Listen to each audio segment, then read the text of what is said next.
like okay, so in the pinnacle of you ranking games and stuff like that, right? Like, say for example, you could say, okay, what's within the top 5 games you could play right now? You think that a game like, what do you call it, Honor. like For Honor is a worthy use of your time in comparison Yes. to, for example, like playing Cyberpunk? Yes, way Like better. For Honor, so Cyberpunk is less. Yes. I'm sorry. We'll talk about that after in the podcast. We'll talk This about might it be after good in the podcast. Wait, What's you up, want to talk Sad? about Welcome to the podcast.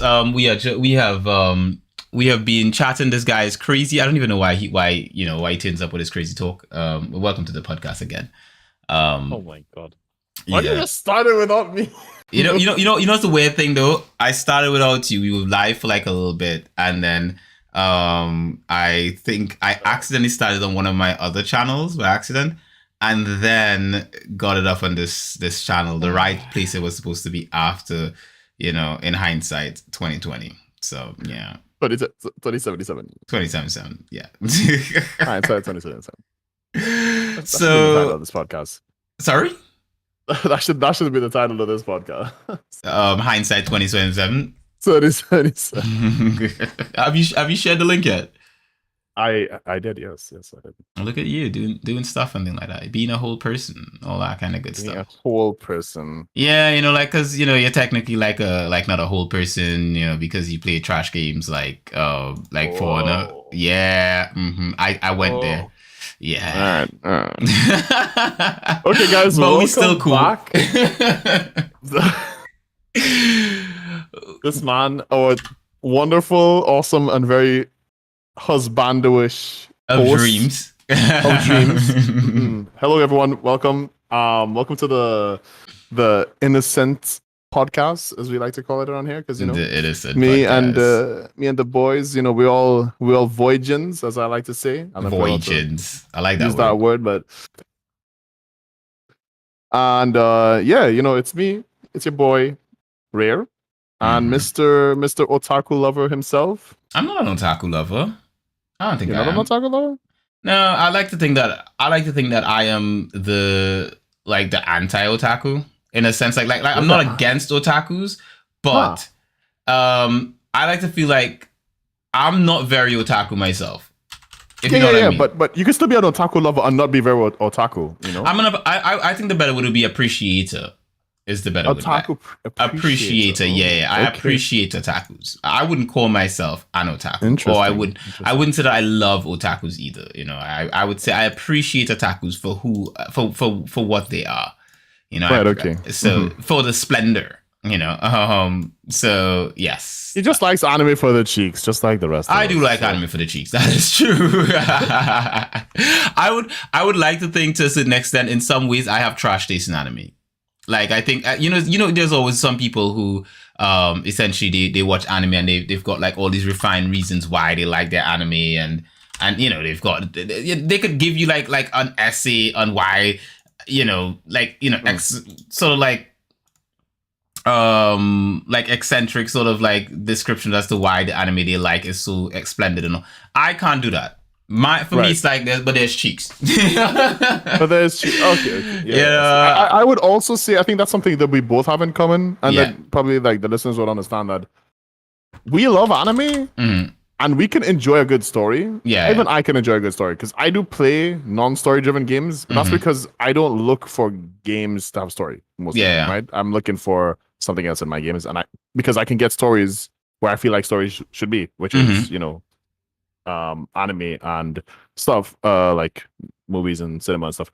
But I also have very trash taste in anime overall, which dumpster truck level, Yeah, well, the thing is, I feel like if I say I like something or I like a certain anime, which is like I'm probably gonna be known as the one guy on this planet that actually likes School Days, because I actually generally think School Days was a good anime, but I don't think it was a good anime for an anime. I think it was a good anime because we'll get into that one day. Maybe we should do that today. We could.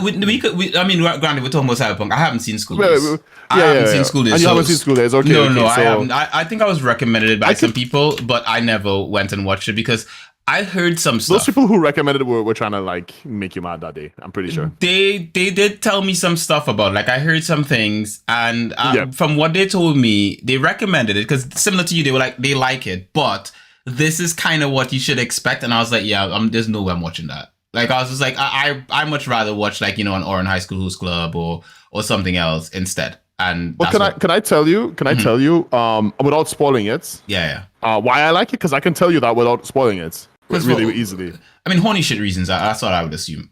No. Actually, the reason, but that as well. But but that's not the major reason. The major reason why is it felt, and I'm gonna get loads and loads of hate email and probably anthrax sent to my door. But the major reason for why I actually like School Days a lot is because I think, it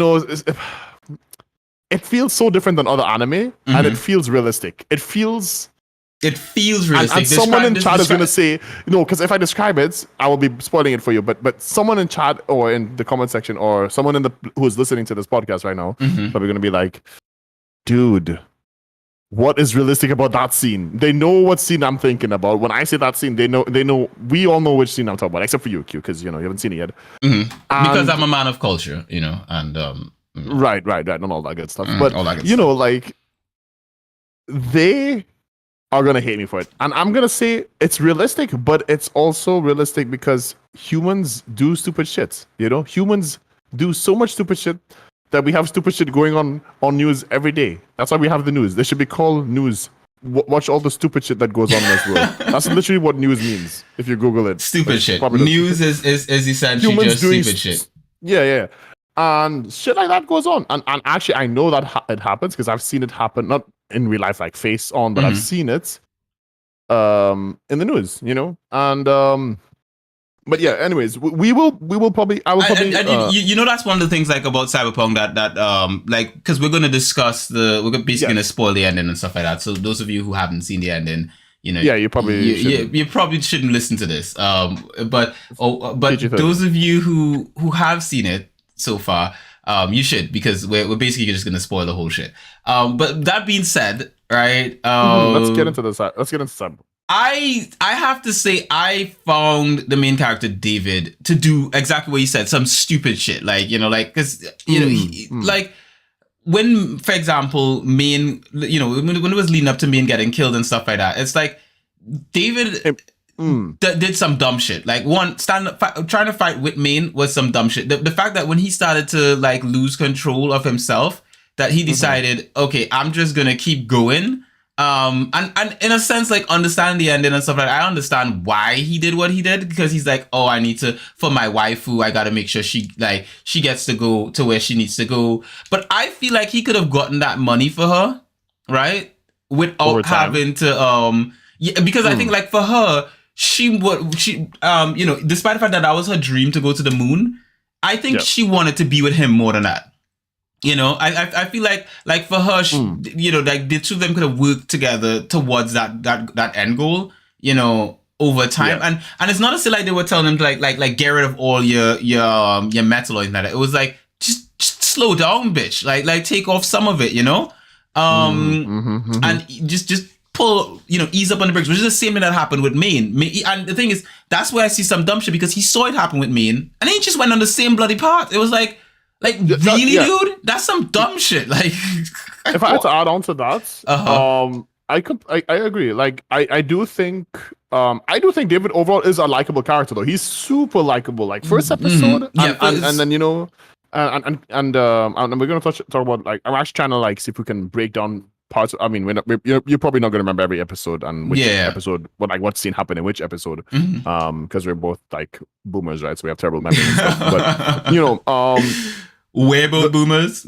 You're an old man. I'm young. Especially you. You're the freaking. You're the old dude that thinks he's young. That's why he said that. He's yes, young and exceptional. Mr. V, welcome to the chat. Oh, finally, at podcast on civilized time. Yeah, Mr. V, this podcast, just to give you a heads up, and by the way, welcome to the chat Nesta as well. What's up? How are you doing? The thing is, this podcast is going to be hosted every Wednesday and every Sunday at a civilized time, as you call it. We're going to start streaming it at about 8 p.m. UK time and about 9 p.m. I guess like European time. Eunice, how do you say that name? Eunice L. Welcome to the podcast. And hope you enjoy. We're talking about Cyberpunk Edgerunners, which by the way, to clarify, because of the title of the thumbnail and all that kind of stuff, Rare, Edgerunners, anime or not? Okay, so that's the title that we have today. Good question. I would say from what we've discussed last time, and knowing that actually that Q is always right, you know. But Q is always right, but most of the time he's actually wrong. No, but for this rare occasion, he's actually right on a lot of things. The voice actor, Lucy's voice actor is actually what's her name from, I think, Cowboy Bebop or Ghost in the Shell? Mm-hmm. Yeah, she's one of those characters, one of those voice actors. And some producer, I think you said this last time when we had the episode 1. The producer is an anime studio. It's an anime studio from that did Gurren, it. Yeah, but one of the main guys is from Gurren Lagann as well. Mm-hmm. So, and I don't know if I'm pronouncing that. Gurren Lagann. I say Gurren Lagann. I don't know, but you roll your tongue like Gurren Lagann. It's like it's Gurren Lagann. Yeah, that's how but you know, it's the way you say it sounds like a JoJo thing. It's like yo ro ro ro ro ro ro. That's what I'm thinking. That's the way I'm hearing it when you say Gurren Lagann. I'm hearing like a JoJo voice in my head. You know. Right. Okay. Mm-hmm. But continue. You know, I digress. Well, I think overall, like, is the show an anime not? I feel like that's a really up to you kind of question. If you had to give me, like, I give you all this evidence, you know, and it was like a court case, like, is it an anime? Yes or no? And then you're like the judge, and I'm like the prosecutor, and I'm just trying to like, you know, trying to get this to be an anime or something, and there's someone who's like a lawyer trying to defend it or whatever, and I'm just like, nope, it's an anime, and then you know, there's a bunch of things that say it's not, but in reality, I would say yeah. I would say why not? Why can't it be an anime? You know? Why can't it be an anime indeed? But here's the thing: there's a poll for those of you. It's the same team of Kill la Kill as well. It is the same team as Kill la Kill. Yeah. Kill la Kill. Yes. There's a poll for those of you who want to vote. We put a poll so you guys can help decide: do you consider Cyberpunk Edgerunners anime or not? I believe it is. I think the style of it is very anime. I think a sort of animation doesn't have to be made in Japan for it to be considered anime. If you understand, if you know what I mean. Like, I think if you're going with that anime style, and especially if it's made by a Japanese anime production company and all that kind of stuff, it's definitely anime as far as I'm concerned. Even if the source material is not Japanese, which the source material being Polish for Cyberpunk 2077, but yeah, you know, it is what it is. Of course, it's anime. What you even discuss? That's the thing, Mr. V. That's why I have to say, you know, you've got good takes and that. And Mr. V also goes on to say that's the thing. Lucy was more mature. Treasure being together, even over Win. David was still a kid. Want to win and glory to prove himself worthy. I think. The whole thing about David wanting to prove himself, I agree. I do think David was trying really hard to prove himself, but I think he was misguided and he lost himself, you know. And I believe Lucy is not that much older than David. Like, David is, I think they were just like a couple years apart, if I'm correct. Yeah. David was 18 in the show. Yeah. 17/18. And she was like about 20. Yeah, and she was like 20 or something like 21, 22. Mm-hmm. And Becky was actually 22 already. Becky or Rebecca? Yeah, you call her Becky. You know, Becky with that good back. Because bro, I have two questions. I always trying to get a question of the day, but I feel like since it's a Edgerunners special edition, and since our second episode, I have two questions. Actually, I have three. Well, the first question was the anime one. Do you have a question that you want to ask the listeners, or you have a question for me? Yes, I have a question that I have for everyone, for you as well, and for the listeners. And the first question is more.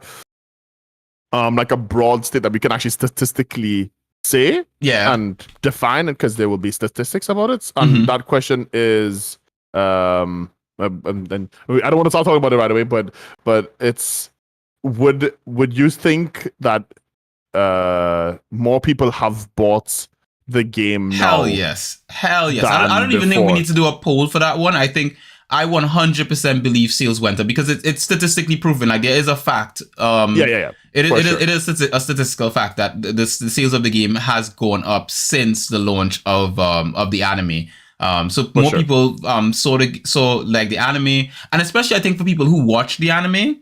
I think how about do you think on launch day compared to anime series like launch, like let's say the year, or let's say that month that Cyberpunk came out, the month that Cyberpunk came out versus this, this month that now Edgerunners has come out, like which one do you think has done more sales? I think launch did more. I think launch did more sales because new game, because of the hype. I think, and also I believe like now there are still a lot of people who own the game, who still own the game, never really. But I think there are people who came in new. Like for myself, for example, I got it new. Cyberpunk sold 20 million according to Unicell. They announced it today as achieved a lot of success because of the show. Hype sold 8 million pre-orders. That's the thing. I think a lot of people bought into the hype at first, because when a game is coming out for the first time, I think a lot of people tend to jump on the wagon, because it's like, oh, this looks amazing. It's CD Projekt Red. Look at what they did with The Witcher, that kind of stuff. And I think a lot of people bought into that.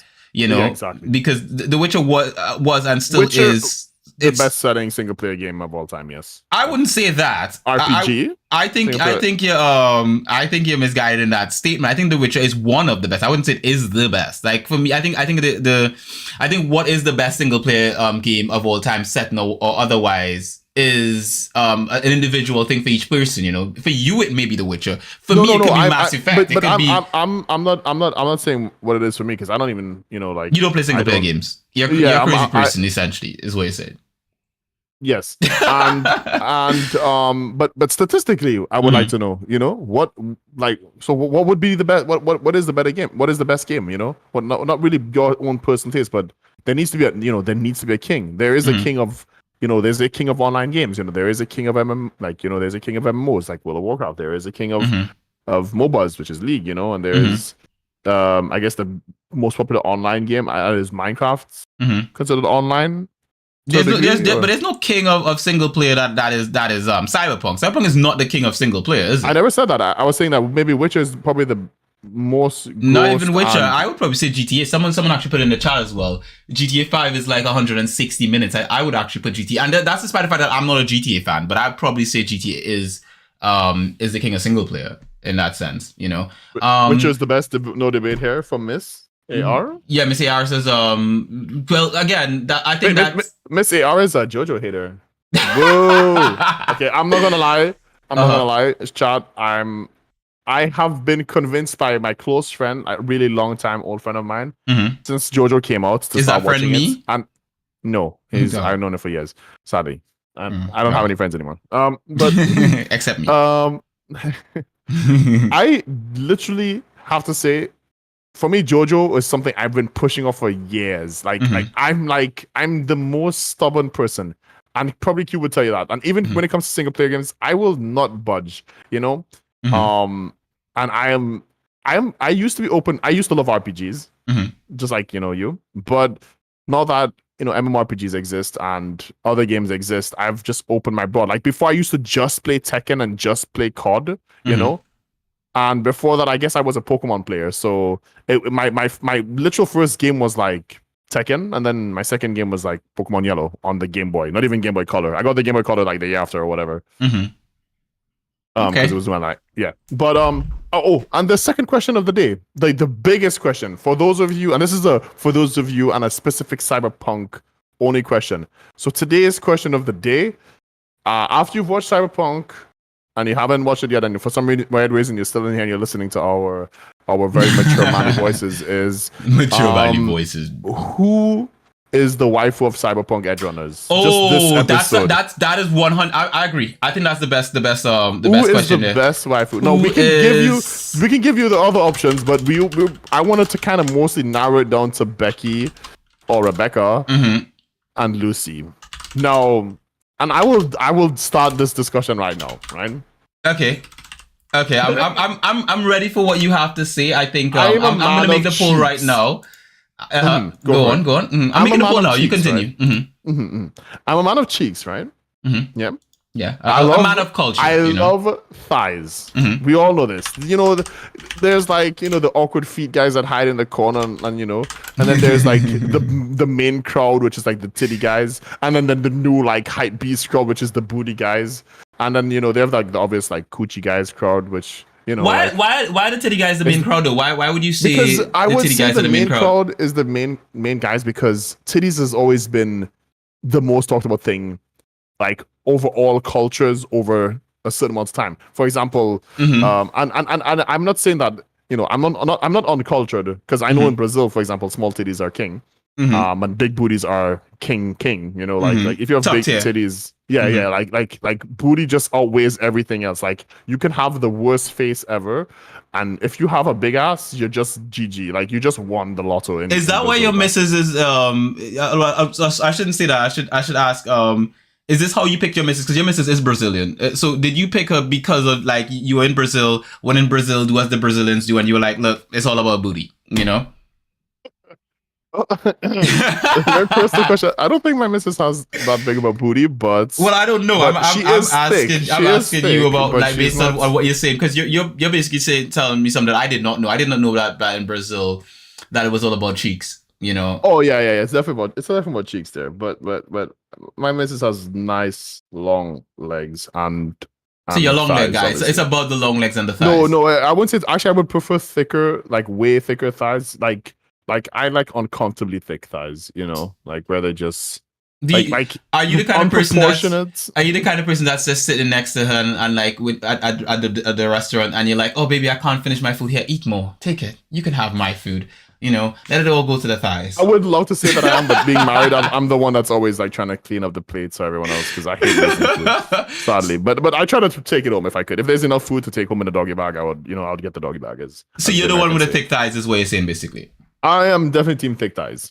Yeah, no, I'm saying like in your relationship, you're the one with the thick thighs. No, we both have thick thighs. Okay. It's like thick thighs fall, It's there is yes, I am a thick thigh guy owner, but I'm not that thick overall. But I am pretty rugby player looking. Like I don't know, like how to explain that, but like I have calves, I have forearm, I maybe should like lift more, and I would probably get like hella ripped very quickly. But for the most part, I'm not trying to like flaunt it over here. But you could get cybernetics. You could do the whole cyberpunk thing. To be honest, I would do the whole cybernetics. But damn, bro, you saw what David in like episode 7 and 8, 9. But anyways, so yeah, back to the Lucy versus Rebecca arguments. Now. You all know this as well about me. I'm not a big lolly fan, right? And I know, and you guys are put like the whole anime community is like, boo. Get out of here. I wouldn't say the whole anime community, because like for example, I'm not a lolly fan either. But I would say if you're considering like traditional lolly, the Lolita type of girl that wears the frilly dress and looks like she dresses like a little girl, has a teddy bear or something, that's not for me. Like I'm not about that life. But short girls, shorty, if she's a shorty, shorty like, got some cheeks though, that's the difference. This is the thing. We need to clarify this shit on the channel, and anyone who comes on this channel, everyone who joins the podcast, I'm gonna have a go at them because I'm gonna hit them. But Saudi Q, you won't get the reference, but maybe if you watch JJK, Jujutsu Kaisen, you'll probably get the reference then. I will eventually watch it. I am the Todo of this podcast. I will judge your friendship based on your woman and your taste in women, right? So if you like lollies and you like them extra lolly looking, then we can't click, But maybe if you come on and you come on strong, we might be besto friendo, So I'm looking for my new best friend. Q is like, I am the best friend now. He's there, but I need a new best friend. So that position is open. That position is open. That movie where the guy's like, I am the captain now. I'm the best friend now. I am the best friend now. But I would say so. You were going on about lollies, right? So what's your choice? So between Lucy and Rebecca, is it Rebecca? Because you're going on about the whole lolly thing and all that kind of stuff. Yeah, and I wanted to make. Okay, so for me personally, right? Because I want to know what you're going to say after as well, and I want to know your choice as well. So don't hint it too much because I think the listeners should, they should. What is cute one? And cute. I think the listeners know what I like already, but I'm pretty sure I know what your guess is, but I can only guess, right? But what I would like to say is Becca double crossed us from episode 1. We can break down the episodes later, but Becca double crossed us. Now again. She ain't perfect. Wait, and you she said does Rebecca, develop as a Rebecca double cross or Lucy? Sorry, my bad. Lucy double crosses. She double crossed you. I knew what was going on all along, but go on. Yeah. Okay, I knew some shit was going to go down, right? But but what made me change the doubts is when she brought David to the moon, right? The VR moon, and that I was like, damn, bro. She's like the girl gamer that's, the girl gamer with the cyberpunk with the dreams, the wife of dreams. I was like, bro, I didn't even find her that hot. I was just like, yeah, girl, yeah. I'm digging the whole the neon hair color thing. I'm like, sheesh, and I love I didn't even know those were makeups. I thought that was just like part of her cybernetics or something, but that's actually makeup on her eyes. I don't know if you noticed that in the end when she was crying, it was actually makeup. She just does her makeup like that. I don't know when she has time to do that, but apparently she does. And she has that whole patch of hair in the back of her head that you can just rip off because it's not taped on, but what do you call it, that furry, the kind of thing you can rip off and stick on clothes, the things that I don't even know what the fuck prosthetics essentially, I guess you call it. Yeah, she's like a prosthetic short hair in the back of her head. I think the hair on the top of her head is real, but it doesn't matter.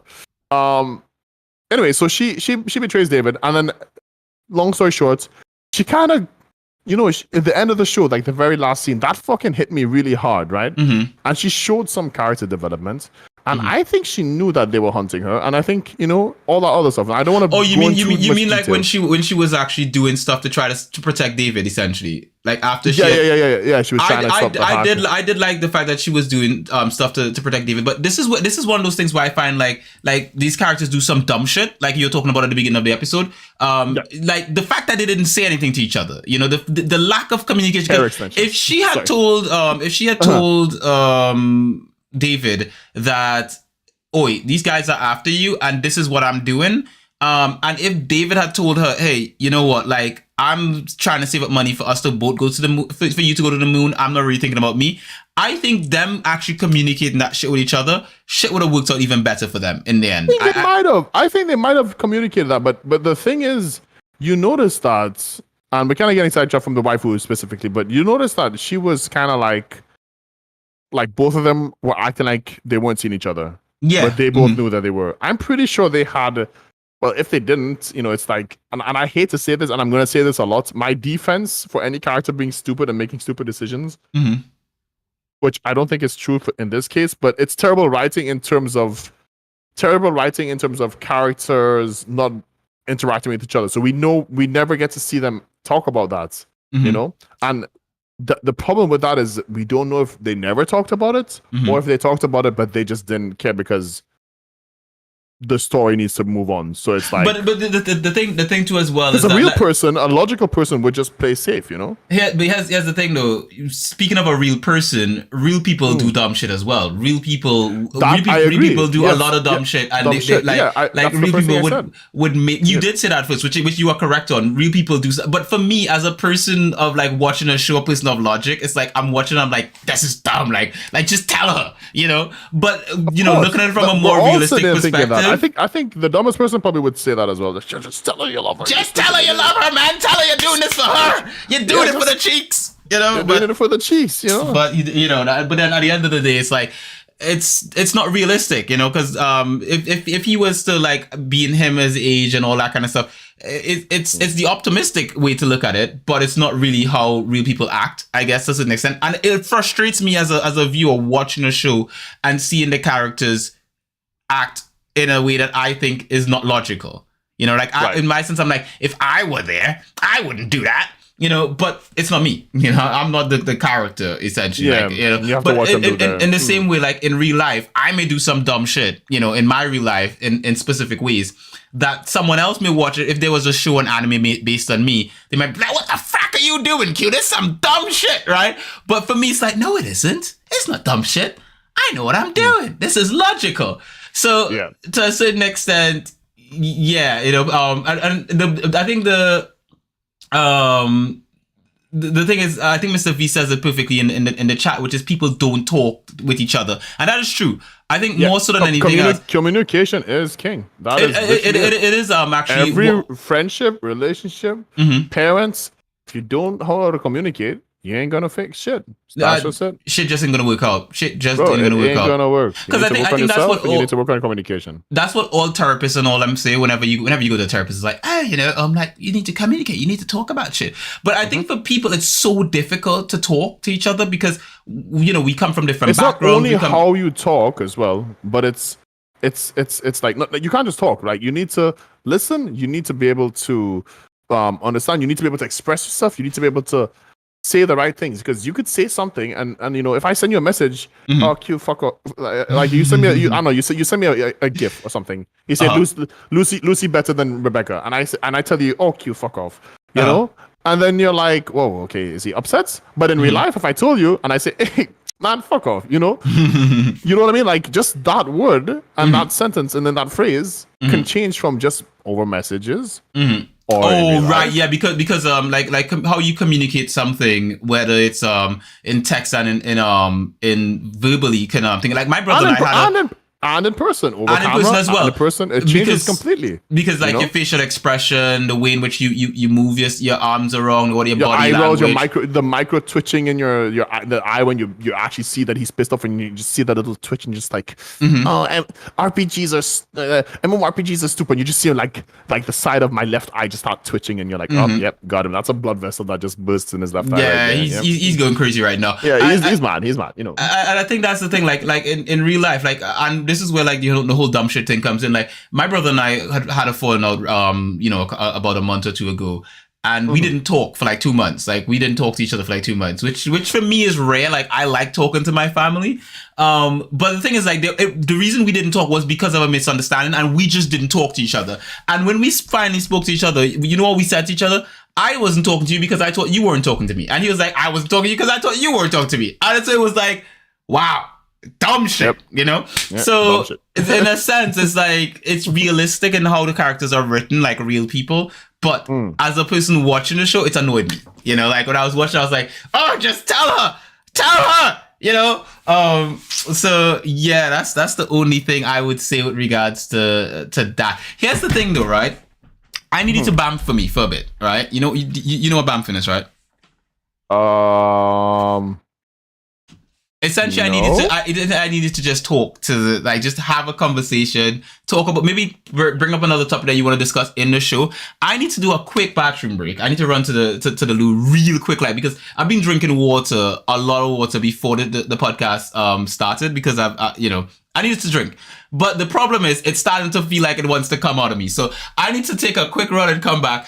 But can you bamf? I think you can. You got this. I can. What he means is to rant on about myself and tell you guys about my awesome and wonderful life in Malta, and but yeah, okay. So chat, basically what happened in Edgerunners is, and the feeling I have from Edgerunners, now I don't know, for those of you who have watched both of these anime, obviously you might know, but is anyone here in chat, like for those of you who are actually in chat right now and the listeners, could you guys compare Edgerunners to Akame ga Kill, for those of you who've seen Akame ga Kill? Am I getting some kind of like vibe there? Because I feel like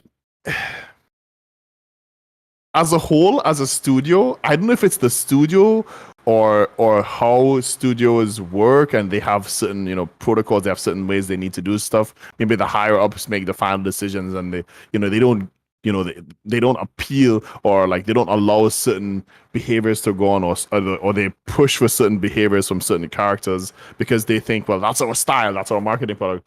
But I had the same feeling of Akame ga Kill. At the end of Akame ga Kill, I'm not gonna spoil it because we're not really talking about it much. But at the end of Akame ga Kill and Edgerunners, at the end of Edgerunners as well, I have this kind of feeling. Now, obviously, I would like to talk with this about Q. Yeah, he did put me on the spot. Oh, I'm back. Yeah, like it just happened. Like honestly, as I said, like for me, it was like I was drinking a lot of water before we started, and I didn't really think about, I thought I could make, but and I actually was drinking while we've been recording as well, so I didn't really think about it as well. But essentially, I was thinking to myself, like, can I make it through the whole show? But then I was like, that's bad for my bladder, so I need to I do need to just go and just use the loo. Maybe if I was from Cyberpunk and I had like a mod on me to like a loo mod, just did the job. Just recycle the water for you. Exactly. Turn the wee into water and I drink it back. Bear Grylls would be impressed. He would just be like, "Yep, call it the Bear Grylls mod." Bear Grylls mod. I like that. I like the sound of that indeed. So we've both seen the entirety of Cyberpunk Edgerunners. How would, as a whole package, do you recommend it or not? I feel like we should save that. Should we not ask this in there? Oh, you want to save it to the end? I kind of want to, like, if we can remember it. Yeah, I would like to. Okay, we can save it to the end. We can save it to the end. But that is... I have to ask you quick, Q, because I was talking to chat a bit about this for the listeners. Yeah. How do you feel about have you seen Akame ga Kill? Firstly, actually, that should Akame ga Kill. Yes. I know the name. I don't think I've watched the anime. Okay, well, we'll need to touch on it because it's a good thing I mentioned that, and that's actually why I brought it up.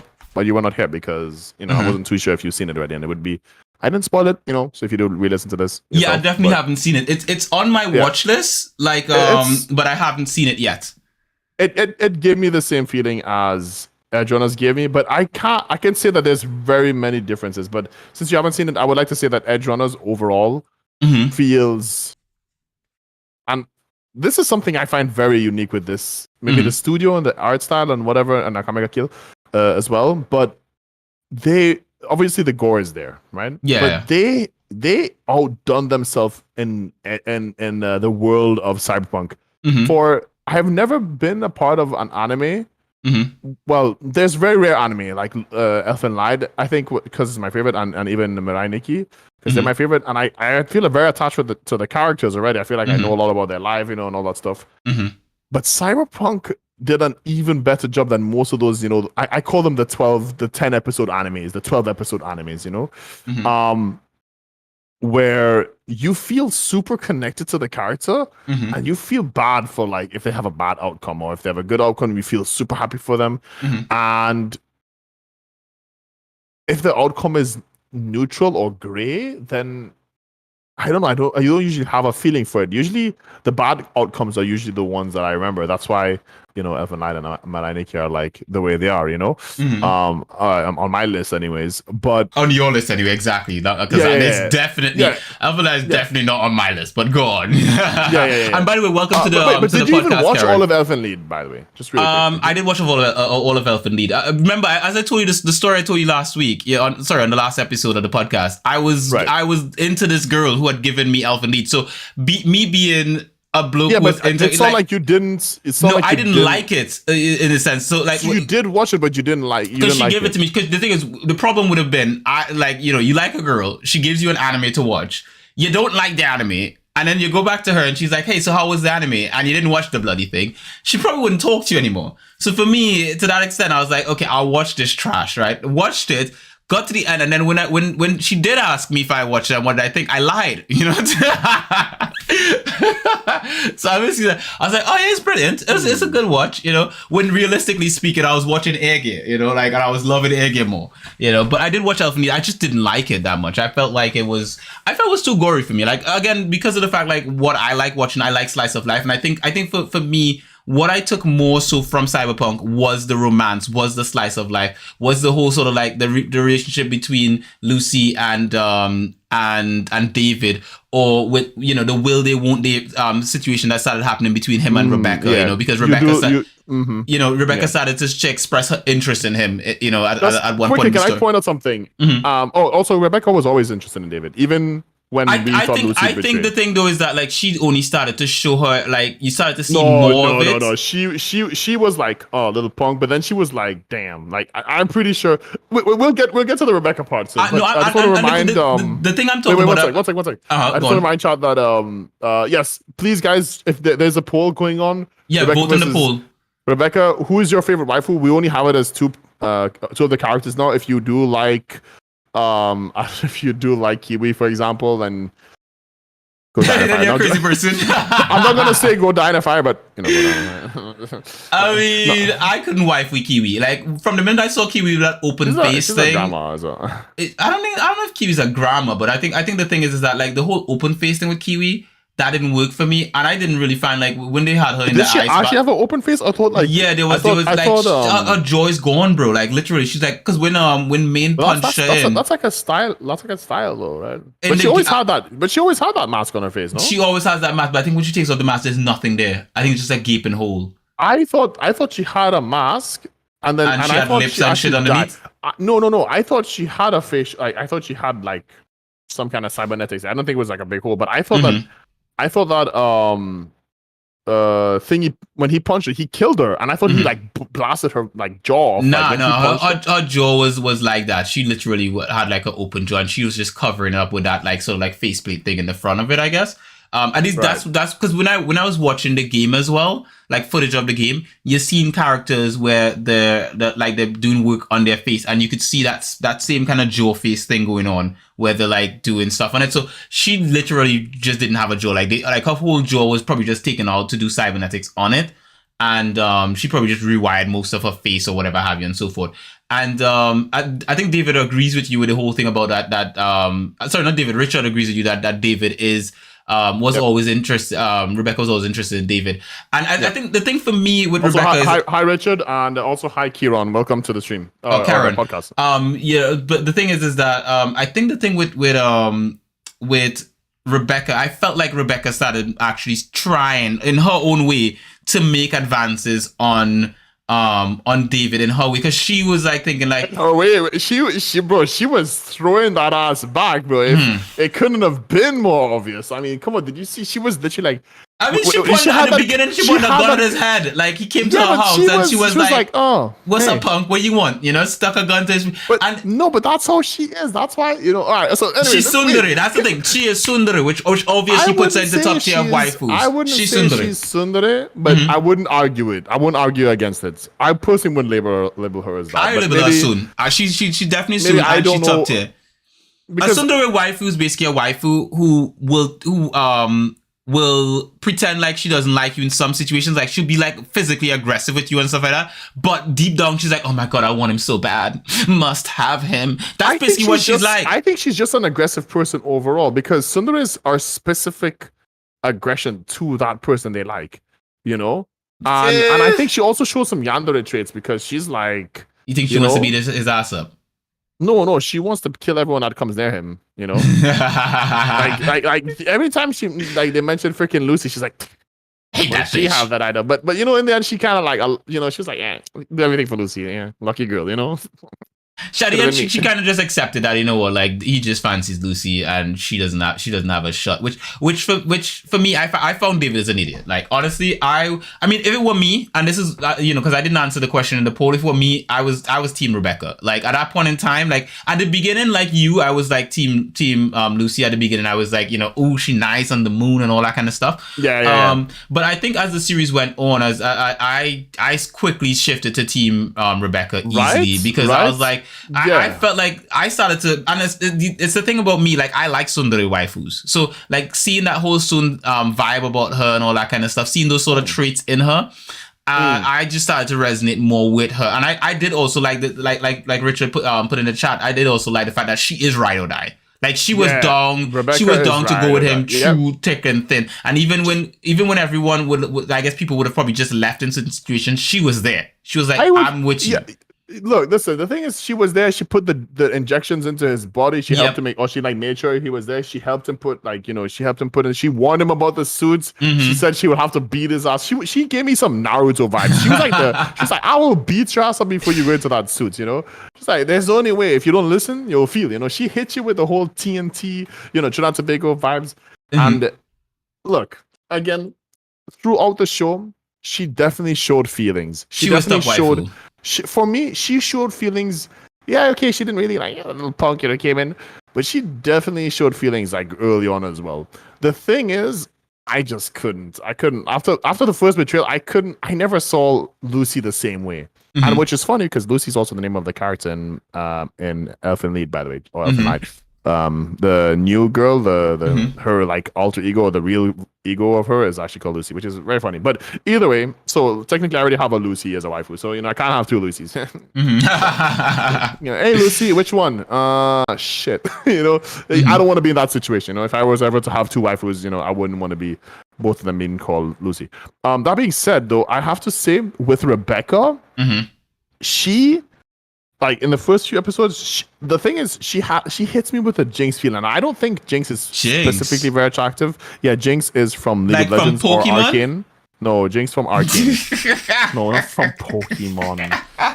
Come on. I don't know what kind of kinks you're into. All right, listen. Jinx is a whole bucket and a half of some special shit that I don't even want to break out right now. But I don't know. I gotta ask. But yes, go on. Jinx from Arcane, right? From Arcane, yeah, or from League. Overall, she has a character. Rebecca fills the Jinx role / Harley Quinn role very well. Now. Obviously, everyone knows who Harley Quinn is, so maybe I should have compared it to her. Harley Quinn better, definitely. Yeah, she really has a she is like kind of like myself. If I'm playing a shooter, if you ever watch me play Apex Legends, I'm the kind of person that would pick some character like Ramparts, and she has this minigun that you can it's her ultimate. It's basically a minigun and has 200 something bullets.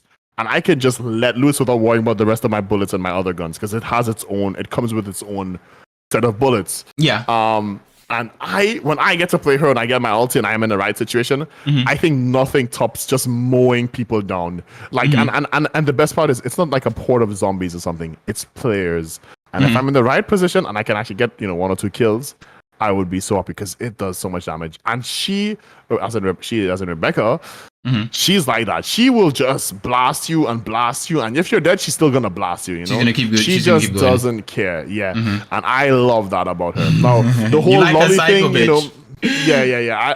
I'm the kind of dude that, but I would say, if you don't stick your dick in crazy at least once, you're missing out. You need to at least try.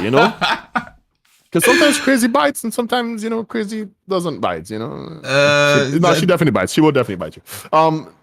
That being said, though, on this poll for myself, and I know for Q as well probably, but I'm Team Rebecca. Straight up, like Lucy, I already said it. I'm Team Rebecca. I'm straight up Team Rebecca. And also before we continue, those of you watching, please like the podcast because like the video so that we can the stream so that I guess it helps with the algorithm and stuff like that, or share it as well if you can, so that we get more people popping in and checking out the podcast. As I said, we are going to be doing this every Wednesday and every Sunday same time, so you guys can pop in every we'll be picking different anime and stuff and just jumping in and having a discussion like we're doing here about Cyberpunk. Maybe we will watch some of it together like we did with Cyberpunk, like at the beginning, I guess, until I got fed up of waiting, and I say fed up, I literally just went ahead like in a second. I was like, I can't wait, like these guys gonna come online at like 7 p.m. or whatever have you, and I don't got time for that. And I just went ahead and watched it. So, disgraceful. Disgraceful display of skill right there. I'm just saying. These things happen. And but the thing is, I like you. I am Team Rebecca as well. I thought Rebecca was the better choice between the two of them. I would have, if it was me in the story, if I was David.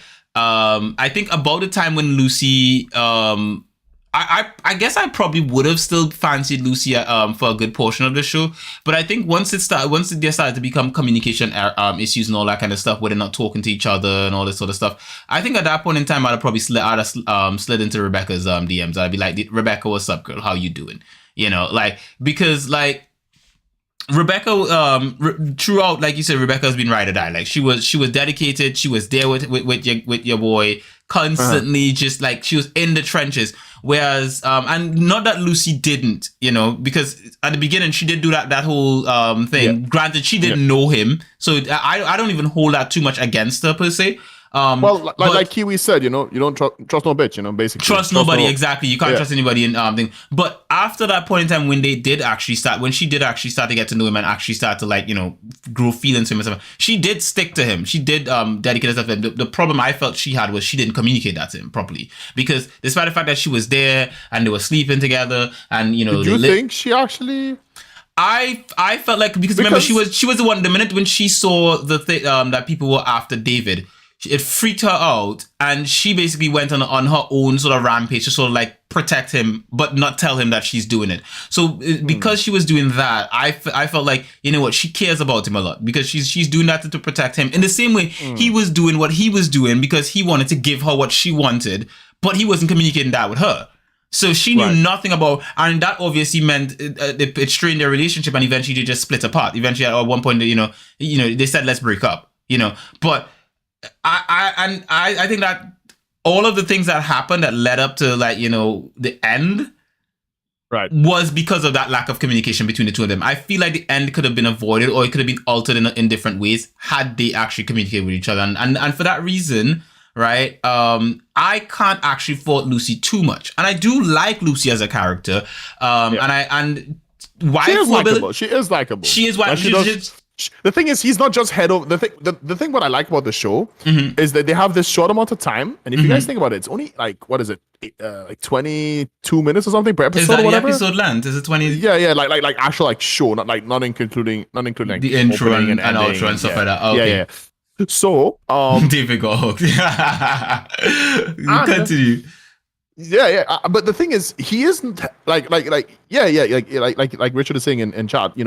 David got hooked, but I don't feel like he's madly head over heels, like you know what I mean, or she's over madly Lucy? head over heels over him. Yeah. I think he is, because I think Lucy's his first girl, right? His because it didn't as far as the story alluded to us from the beginning, David was this sort of he was sort of this sort of outlier kind of kid. He had no group of friends because he didn't show any friend characters he was hanging out with during the beginning. No, because everyone thought he was trash because he's in a he was trash because all the kids in his school are rich kids, and he's just a regular pleb dude. So he didn't really have any friends, and also I would assume he had no girlfriends. I would assume Lucy was his first girlfriend, his first love, his first crush, his first whatever have you. And then also, sweet. His first cheeks, right? Oh, so sweet innocent love child, Exactly. So I do think that David head over heels loved Lucy, and I do believe that Lucy did as well, because her reaction to seeing that people were out for David and how she acted it after that point in time, the fact that she literally went out of her way, put herself at risk, constantly trying to get rid of all the people that were after David without telling David about it. To me, that's love. No one is doing that for someone if they don't love them. I'm not doing that for someone if I don't love them. I'm not out there trying to protect them and all that kind of shit. If I love you enough, I'm out there trying to do all the most, and I felt like she did the most and he did the most. My issue with that is that they didn't communicate to each other. And had they communicated it, they could have done the most together. They didn't do the most together. They did the most separately. With Rebecca, I felt like David and Rebecca would have probably meshed better as a match than him and Lucy, because of the fact that I felt like Lucy had a lot of excess baggage with regards to her whole past, Lucy being what she came from and all that kind of stuff. And I felt to a certain extent like Rebecca and him would have meshed better, because Rebecca seemed more along the same lines as him, mentally, I guess, psychologically or whatever have you. They seemed like they had a similar thing, because it felt like Lucy had to learn to grow up quick. Because it was Kiwi who raised her, essentially, to a certain extent. So, and you know how Kiwi thinks already. Kiwi's like don't trust anyone, right? So when you have that kind of reason, that kind of parentage, I guess, to a certain extent, as well as her past, as what she went through and all that kind of stuff, I felt like that caused some friction that would have created issues. I don't think Rebecca had that. You know, looking at how Rebecca's character, she was go-lucky, she was friendly, she was over the top, she was fun. I felt like with him and Rebecca, I felt it would have been a lot easier, or a bit more organic per se, between the two of them. And for me, if I was David, I'd have probably picked Rebecca because of that reason. Also, Rebecca got them thick old thighs though, so you know, I mean, just come on, you know, she working with them thick old. That's why the thumbnail is Rebecca, you know, because you know, thick thighs save lives and all that kind of good stuff. So, essentially, yes, thick thighs save lives. Well, I would say I liked Rebecca pre the big hands upgrade. I did like her more pre big hands, but go on. I think overall the big hands were just. I don't mind them personally. Like she reminds me of one of the fighting game characters that has like cat. She's like long sleeves, like cat. She's like cat-like, and she's like long. Oh, sleeves. I know who you're talking about. I know you know what I'm talking about. She's very popular.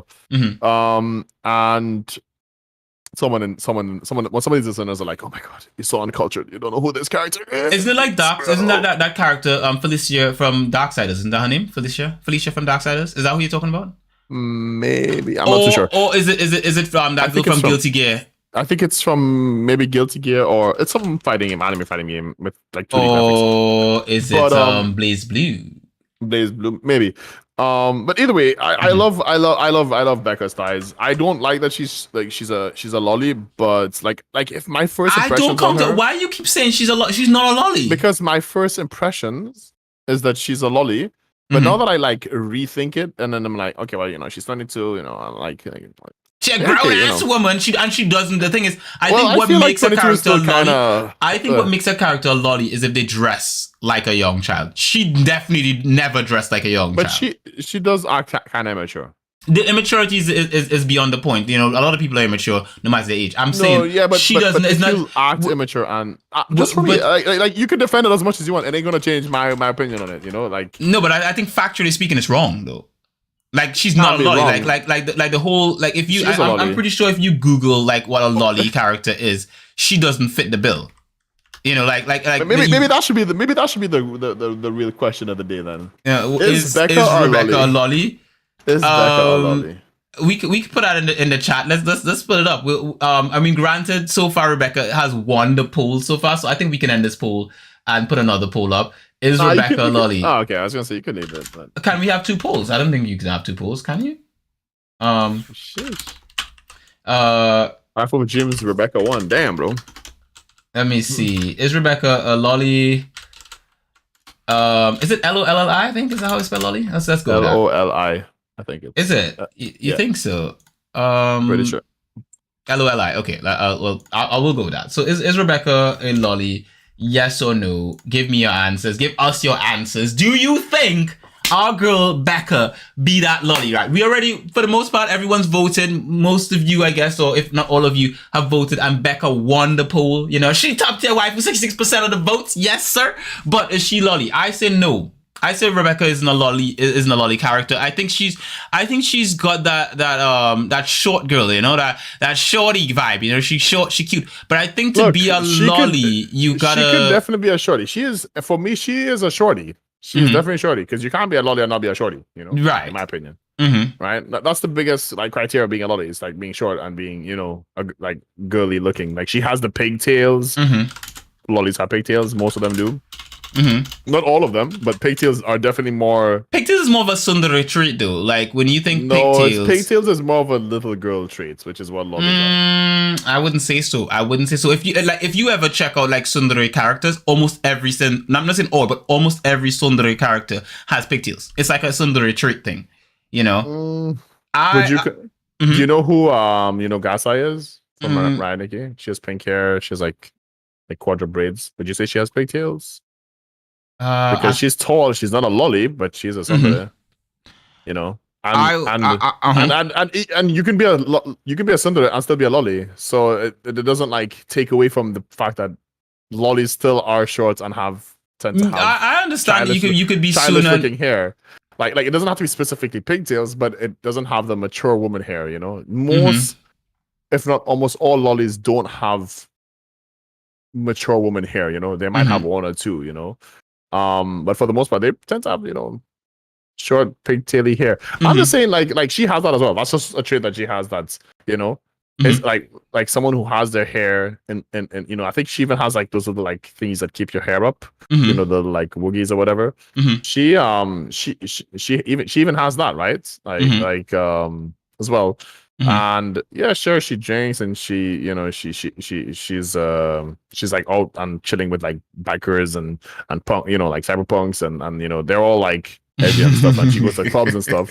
But she's still a lot like I think that's for you because for me, I would say for her, she like when I would define a lolly, the way I would define a lolly is a lolly has to dress like a little girl. She like that has to be a part of it for me. Like if you're not dressing, you have to have that whole long dress kind of skirt outfit and basically, or you have to have like a teddy bear thing. No, I don't think that's extra, because if you Google lolly online, like you Google the term lolly, the pictures that come up are all these little girls in these little frilly little outfits looking like little girls, right? That's the whole image that comes up when you search a lolly. They look like little girls for the most part, and I mean that like standardly in the way they dress. Trust someone that doesn't even know how to spell lolly though. That's the real question. Well, I'm not a lolly fan, but I'm saying I as far as I'm concerned, for me to consider a character a lolly, she has to look and act the part of a lolly. She has to act like a little girl, have that little girl talk, you know, sound like a little girl, do that little girl voice, dress like a little girl to be a lolly. I think if with regards to Becca, one, her whole outfit, right? And even when you check her Wikia page, to describe it as she wears basically a black bra and a black underwear, black pantsuit all the time. That's her whole outfit thing. And then she has a big trench coat over it, essentially, like a bulletproof or whatever trench coat on top of it. Big trench coat to make her look even younger or even smaller. No, that's not it. It's to protect her, you know? It's to protect her. Yeah, sure. You see, this is the thing. You a hater, right? You just out here trying to find all kind of reasons to nullify Rebecca when you know damn well nullify Rebecca. Rebecca's walking around with her tits hanging out. You know, she's walking around with that cleavage and all that kind of stuff. And you're telling me she lolly? Like no, man. Like, they don't care about sexuality like that. She's not. Once you're 18, you know they're good to go. You know, she's not lolly as far as I'm concerned. I am not convinced. It's the best. I would tell you though, if you're telling me that pigtails aren't childish looking, then I'm not saying, because if you look in the the word that rhymes with corn, you know, if you look at the corn industry, you'll see that, you know, you know, in the corn industry, you know, you'll see that, you know, women do tend to put on pigtails just to look extra. I'm 18, I swear I'm a virgin, you know, like that's just something, you know. And I would know, I'm a professional virgin, you know, so I would. Yes, again, I mean, you are. I'm just saying, I might be reaching. You can tell me I'm reaching. I think you're reaching. I think you're reaching. You're fine to think that because I'm right, but go on. No, because you're not right. But you're fine to think it, and I would respect your thoughts. But for me personally, like if she was, you know, if she like actually like wear like proper clothes, she didn't wear like a big jacket, she didn't have her hair, and she was just a short girl, and she was just like, oh, Becca, I'm a short girl, okay, like you know, and she was like straight up, but you know, what would Rebecca have to do for you not to think she was lolly? Like wear her hair differently? That would be it. That would be the one thing, because everything else she does is not. The thing is, lollies aren't underage. You know that, right? Like they're not. Oh, definitely. They're probably not. They're probably not all underage, but you probably could smash like I don't know half the lollies out there. No, you wouldn't like that. Like they look like essentially like you look at a regular standard lolly as I would sort of like view them. They literally look like they'll be wearing like a little girl school uniform or something like that, or this frilly big dress with a teddy bear walking around. That's a lolly to me. Like that's like a character for like Senran Kagura. I think there's this character in Senran Kagura who's definitely lolly. She wears this big fluffy sort of like dress thing. She has a teddy bear that she walks around with. No, she walks around with a Gatling gun underneath her skirt. But she's a lolly, you know? So for me, no matter what she does... Who else walks around with a Gatling? No matter what she says, as far as I'm concerned, she lolly as hell. This is the definition as a lolly. But that's exactly what you sent me. Exactly what you sent me. That's a lolly, right? I do feel like, you know... That's a lolly. She doesn't look like that. She doesn't look like that at all. Like if you put an image of Rebecca next to that, two different things. Like you look at Rebecca, like you see the maturity in her face. Cyberpunk. Becca. You see, No. you see the thing is, I think you need to explain this to the listeners. You definitely like tall girls. Like you have a tall girl I thing. do not like tall girls. You told me you said no. You said to me that you like tallies. When did I say that? We were having a discussion one night when we were hanging out with the boys. No, I said I like thighs. So you're telling me you like short girls? I would prefer short girls over tall girls. Yeah. I don't believe that. Why? I just don't. You don't believe something that I'm factually telling you. Because you're wrong. You're wrong about what you think. I'm wrong about my own thing. Your own thoughts are wrong. Don't trust yourself. Trust in me. I can't trust you though. You're compromised. I'm compromised, aren't I? But I get the poll so far is holding at 60% that Rebecca is a lolly. The rest of you guys, crazy people. How are you guys out here voting against my girl Rebecca like that? Rebecca ain't no lolly. No, there is nothing wrong if she's a lolly. She's just a lolly. No, it is. She's a cyberpunk lolly. She's the closest thing. Look at all the other characters in Cyberpunk. They all have tits, almost like they have like some. Tits So basically, what you're trying to say is all girls who are short and have no tits, lolly, straight up lolly. If they have their hair in buns. If they have their hair in pigtails. So any girl who let me ask you a follow-up question then. Is what's her name again? That girl, Bella something, is it Bella Porsche? No. Belle Delphine? That's the one. Is Belle Delphine a lolly? Belle Delphine's not an anime character. No, you see, look at he's changing his tone. He's like, look at the tone. The tone you took it like, she not anime. Don't be talking about my girl Belle like that.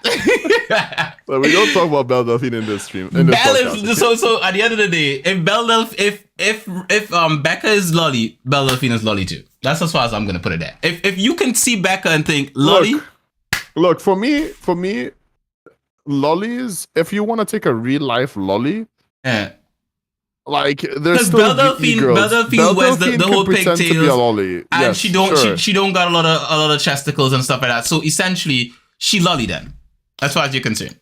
I would say she could be a lolly if she. No, I don't want to hear. One. I don't want that kind of halfway response. She could be. She lolly or she not. Well, she's not because two reasons. I'll explain why. Right. She doesn't constantly dress up in like frilly outfits and stuff. Right. Mm-hmm. Yeah. She's usually very lewd and very like showing. Yeah, but it's the same. No, you see. Now you're crossing onto my territory because you come now to say, wait, she's usually lewd and showing, which is exactly what Becca is. But go on. But Becca, Belle doesn't wear oversized jackets to make her look small. And so it's the jacket is the problem. Listen. There's so much more in detail. Like they're definitely pushing her to be more of a lolly character, or she's definitely a short character. So there's nothing wrong with it. Again, but if you're gonna compare real women to 2D women, like firstly, it's like almost uncomparable because you'll have to actually go and look at real Japanese girls who are lollies, and they're like short, and Belle Delphine is pretty short.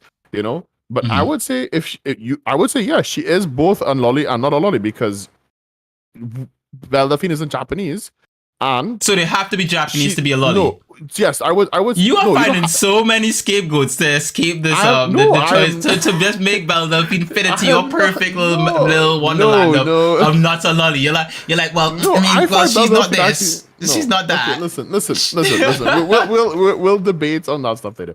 The whole point is right, is that you have this character. Yes, that is who is Belle Delphine, who is like, she's a normal was she South African girl or UK girl, whatever, right? And then you have like all these other girls who are all doing this, and they all go ooh and they all act cutesy and stuff. And some of them dress up like lollies and act like lollies. I've never seen Belle Delphine do it, and if she did, sure, she's a lolly then.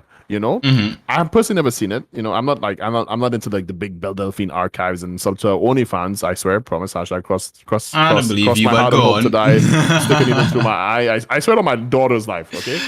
Now you gotta go all the way there. What I'm trying to say is, I'm okay with if you think Belle Delphine's a lolly. I'm okay with you thinking I don't. That's the thing. I don't think Belle Delphine is a lolly. I'm just trying to defeat your point about Rebecca being a lolly. Belle Delphine is. You can't really compare a real life girl because they are like how like their actors voice acting the characters, they don't actually sound like that in real life. Just like, some of them might, but I would say the majority of voice actors, even if they're Japanese characters or even if they're English actors dubbing over Japanese characters, they don't act like that in real life. Kisama, they don't actually, like, some people in Japan do act like that, and most people would say if you go to Japan and act like that, they might actually watch you in, like, maybe in a weird way. They'd be like, oh, okay, he watches way too much anime, but are there girls in Japan that act very cute? Like, yeah, there are maid cafes, and I mean, we don't have to. We all know this stuff, right? Like, some girls just act really cutesy, and I would say Belle Delphine. If you want to argue the Belle Delphine argument, just because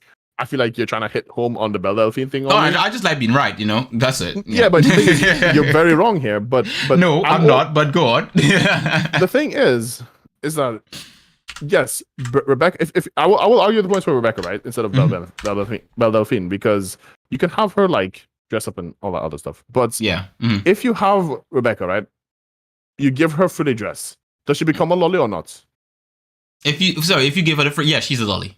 If you give her frilly dress, if you chuck that frilly dress and all that kind of stuff on her, she's a lolly.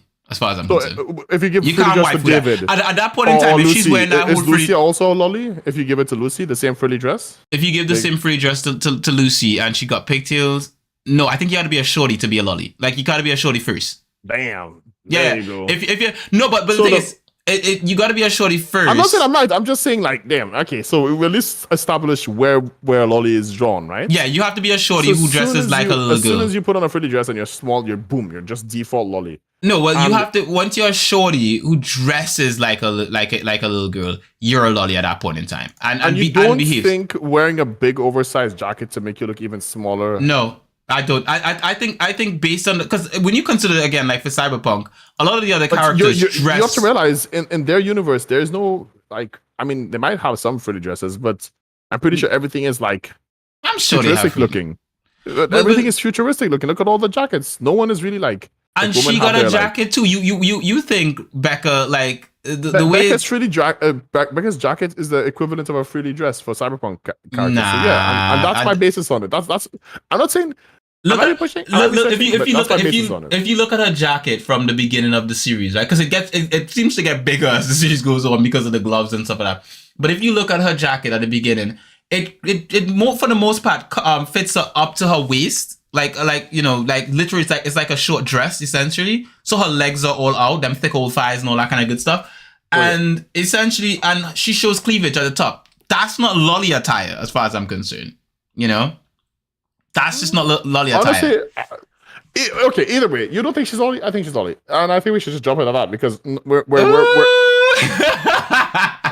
I think, as far as I'm concerned, I think she's lolly. You don't think so? Let's drop it here. We'll leave it at that. Yeah, we'll leave it up to the listeners. You guys can vote if she's lolly or not. I think the listeners should vote because you guys can vote.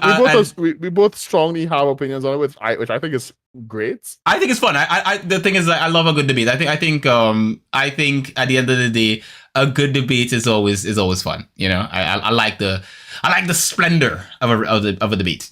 So yeah, it's good. Moving on, I guess. Wait, can I just ask you? Do you not? So you don't think the big jacket thing makes a girl look more lolly like? No. Even in like this special situation with Cyberpunk, where I think if Rebecca's jacket was down to her knees or something, yeah.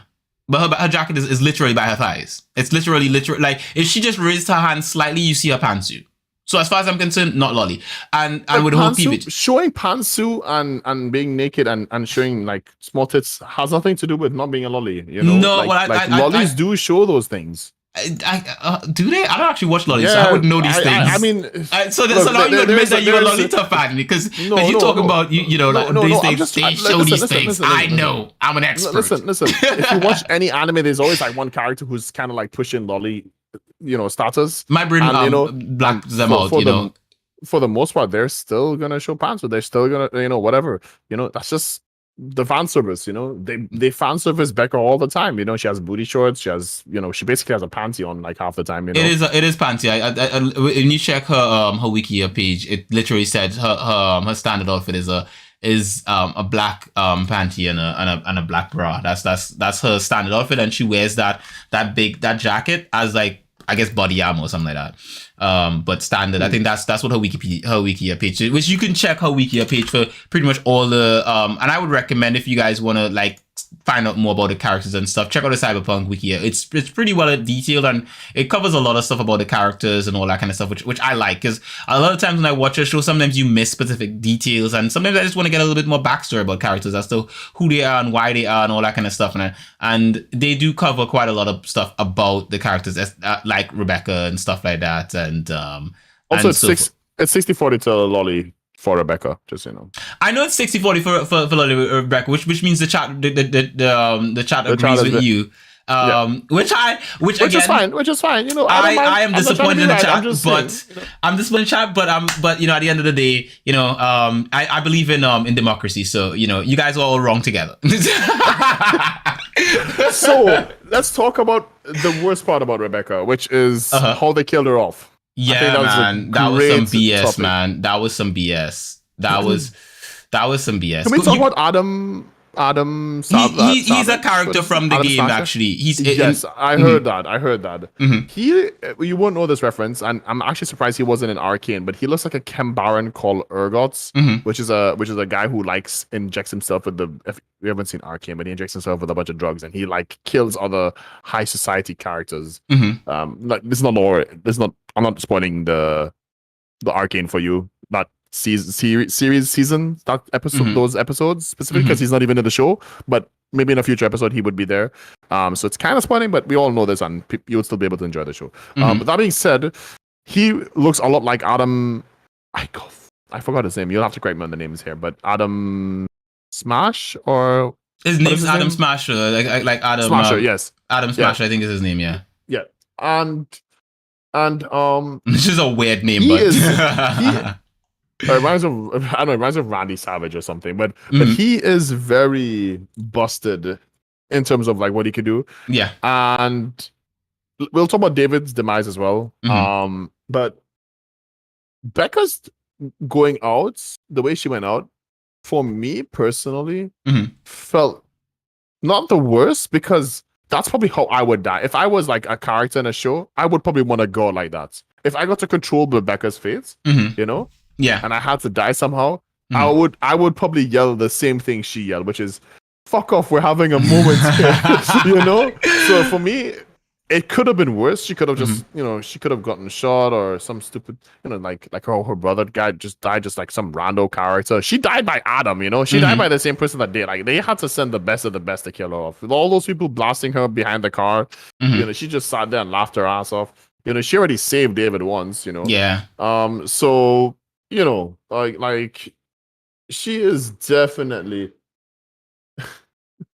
I'm checking. I need to send you this meme. Sorry, I got distracted. You're distracted while we're doing a bloody podcast. This is the dedication this guy has, and yet shameful to say, but it's for the podcast. By the way, the poll is getting closer to me here. By the way, if the poll being live, it's like 57 to towards her being a lollies. I'm just saying the chat is coming around. Come on, chat, we can do this together. Let us get Rebecca to no lolly, please. No Smurf accounts. No Smurf accounts. Just no fair voting. Fair voting. Definitely, you guys definitely vote fair.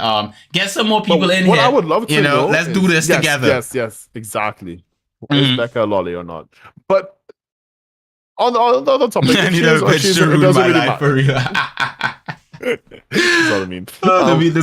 So how do you think? Give us your thoughts on Becca's. I'm gonna be a little bit more quiet, but just for no reason at all. But just I want to know, like, give me like your detail, because I want to know more about what you think. Because I think your opinion on this. On Rebecca as a character, or you think like Rebecca as a character, but mostly how she did. Start with her demise, and maybe we can reverse a bit and rewind from there. Because the thing for me, I felt Rebecca could have gotten away. Like I think that maybe for personal reasons, because I had already waifued her at that point in time. I was like, Rebecca needs to live. You were invested. I was invested in her as a character by that point in time. You know, because like when Main went out, I was like, yeah, it kind of sucked, but I was like, whatever. You know, Main was stupid. Really? Yeah. Like I like Main, but I I love Main. I know you love Main. I know you love Main, but I felt like from the point when Main punched out Kiwi, I was like, nah, screw this bitch. Like I was like, he's stupid. Like, because do you regret it now though? Do you regret?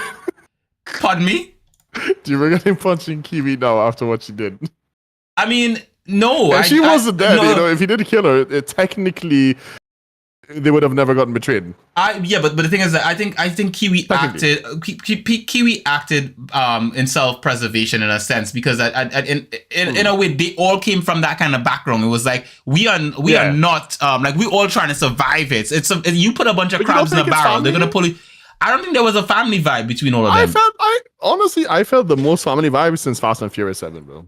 I felt when Maine was there, maybe. When Maine, I felt like Maine probably held them together, but Maine was gone by that point in time, and then Kiwi had already got her face punched in, and then she was pretty much in a tough space with regards to that decision as well. Like it's not like Kiwi was this malicious, evil person. They all come from what you consider an effed up society and background. So Kiwi making that decision, I don't fault her too much, and I don't really hate her for it, if you know what I mean. Like, I'm not bothered by Kiwi making a decision. It felt realistic. It was like that's kind of something that you would do, in that sense. Because what was she gonna do to what's his face? Because he seemed like he had more connections and he had an agenda, and so it was like, basically, you do this with me or else. That's the vibe I got from it. With regards to that. And Kiwi was obviously, again, she's considering self-preservation. I want to live. I want to. You can't really trust anyone in these things. Like, the others would probably do the same thing if the offer was given to them. I feel like that's the way Kiwi was thinking about it. So I'm not faulting Kiwi in that sense. With regards to back to Rebecca. Also, I want to just read something in the chat. Anyone watch Dance in the Vampire Bund? Never heard of it. What is it? She was my OG. She was my OG vampire. 1,000-year-old lolly.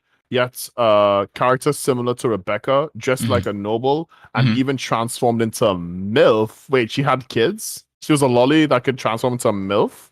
I'm looking at pictures of this character. You need to send me this. You need to update me on these. I did not know about this thing. This character does look and dear listeners, can you please also, if you guys ever do make it to the live podcast, say when you joined, what episode you maybe joined on. I might ask this again in the future. What, to remind you, like when they came in the first time or something? Well, whenever you first heard us, and also if you could just ask us if we can watch an anime. Like, if you have any anime recommendations and you guys come in and you're just like, bro, you talk about all this anime, you would love this anime. And I would like to prove you all that I'm actually a salty bitch, and I probably won't love your anime, and I will make you hate me for the rest of your life. But I would love to be proven otherwise, because I'm a very salty motherfucker. I've basically lived on every single island in the entire planet Earth, and even on the moon, and there's a lot of salt on the moon, I can tell you that. And I've came back to Earth just to absorb some more salt. So, but yeah, I'm pretty salty with my game choices. I'm pretty salty with debating if Rebecca is an anime lolly or sorry, if Rebecca is a lolly. By the way, the poll is 50-50 at this point, by the way. So, we even at this point. I smell rigged. Can you just end the poll here? Just end the poll here. No, we still have time for Rebecca to get her justice. All right. And by the way, I actually do like the look of this anime that Mr. V just recommended. This whole Dance in the Vampire, but it does. The main character does give off some Rebecca kind of vibes, I guess, to an extent. In some of the images I'm looking at her, she does give off some Rebecca vibes. So I could see myself watching this. I don't know what it's on though. Like, where would I stream this? Is it on Crunchyroll? It looks like it's heavily about the manga vibe, like, because I'm seeing a lot more images of the manga than the anime. But yeah, I think a lot of things with all these older animes was really hard to find them on some streaming services. But leveler to that. But back to what I was saying about Maga Rebecca. Tell us about Becca. Tell us about Becca. So Sad said I never watched that show, so I kind of ignored. I'm kind of ignoring this. When you say kind of ignoring this, are you ignoring the poll, Sad? Say Jojo, watch Jojo already. Fam. I think we both watched Jojo actually. Rich really wants me to watch Jojo. And you haven't watched it? I thought you watched it. No, I haven't watched it actually. Oh shit! Okay, I have watched JoJo before, so yeah, Rich, and I will get on to watching JoJo. Chat for all of those of you who don't know, I already just I think you would like JoJo. I genuinely think you would. I genuinely think it's your kind of show based on your personality. I think it's your you love memes and you love all that. JoJo is kind of like yes, 100%. But JoJo has become a meme. It never started as a meme, It did start like a I already spoil it, and the whole anime community. If we had a soundboard, like if you had a soundboard in your podcast and they can all hear it, it would have been like, I watched the Dio fight before anything else, and the whole anime community would go, and all the meme community would also gasp at me saying this. But yeah, I watched the whole Dio fights, the last the Zawardo fight where he learns how to like beat the Zawardo, like the whole like 3 parts to the fights. Right when Grandpa dies, which where I'm at currently in the anime, he doesn't even exist yet. So Yeah. when I first see the character, I already know what's gonna happen. So it's like kind of like, oh well, he dies to Dio. Also, you have no. But the thing about it is that there's more to the series than just that though. Like it continues from there. Yes, for sure. Like, but we'll get around to it. Yes, and my friend, my friend who told me, he's actually called Hassan. He really wanted me to get into the anime, and this was before Zawardo was a meme. This was, and he used to say that, and he used to do the freaking cherry redo. He used to do that all the time with me. So I know lots of JoJo memes, and I've never seen the show, and I kind of feel proud of it. But you feel proud that you've never seen the show? Yes. I'm kind of proud of it. It's like it's like how would I put it? It's like those people who don't watch Game of Thrones and never want to watch Game of Thrones because they keep getting buzzed and annoyed by how many people watch Game of Thrones. It's like when you watch Game of Thrones, they just never watch it because of the spites. It's like that with the JoJo's like that for me. But we're getting sidetracked. Let's go back to Rebecca. I want to hear your shit about Rebecca Q.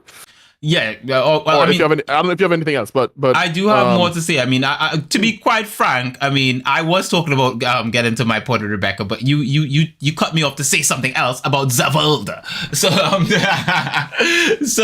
But Rebecca, as like the way she went out, like when you watch the scene where Adam Smasher is coming down from the sky to like smash her, essentially, I was thinking to myself like she could just roll all of the way.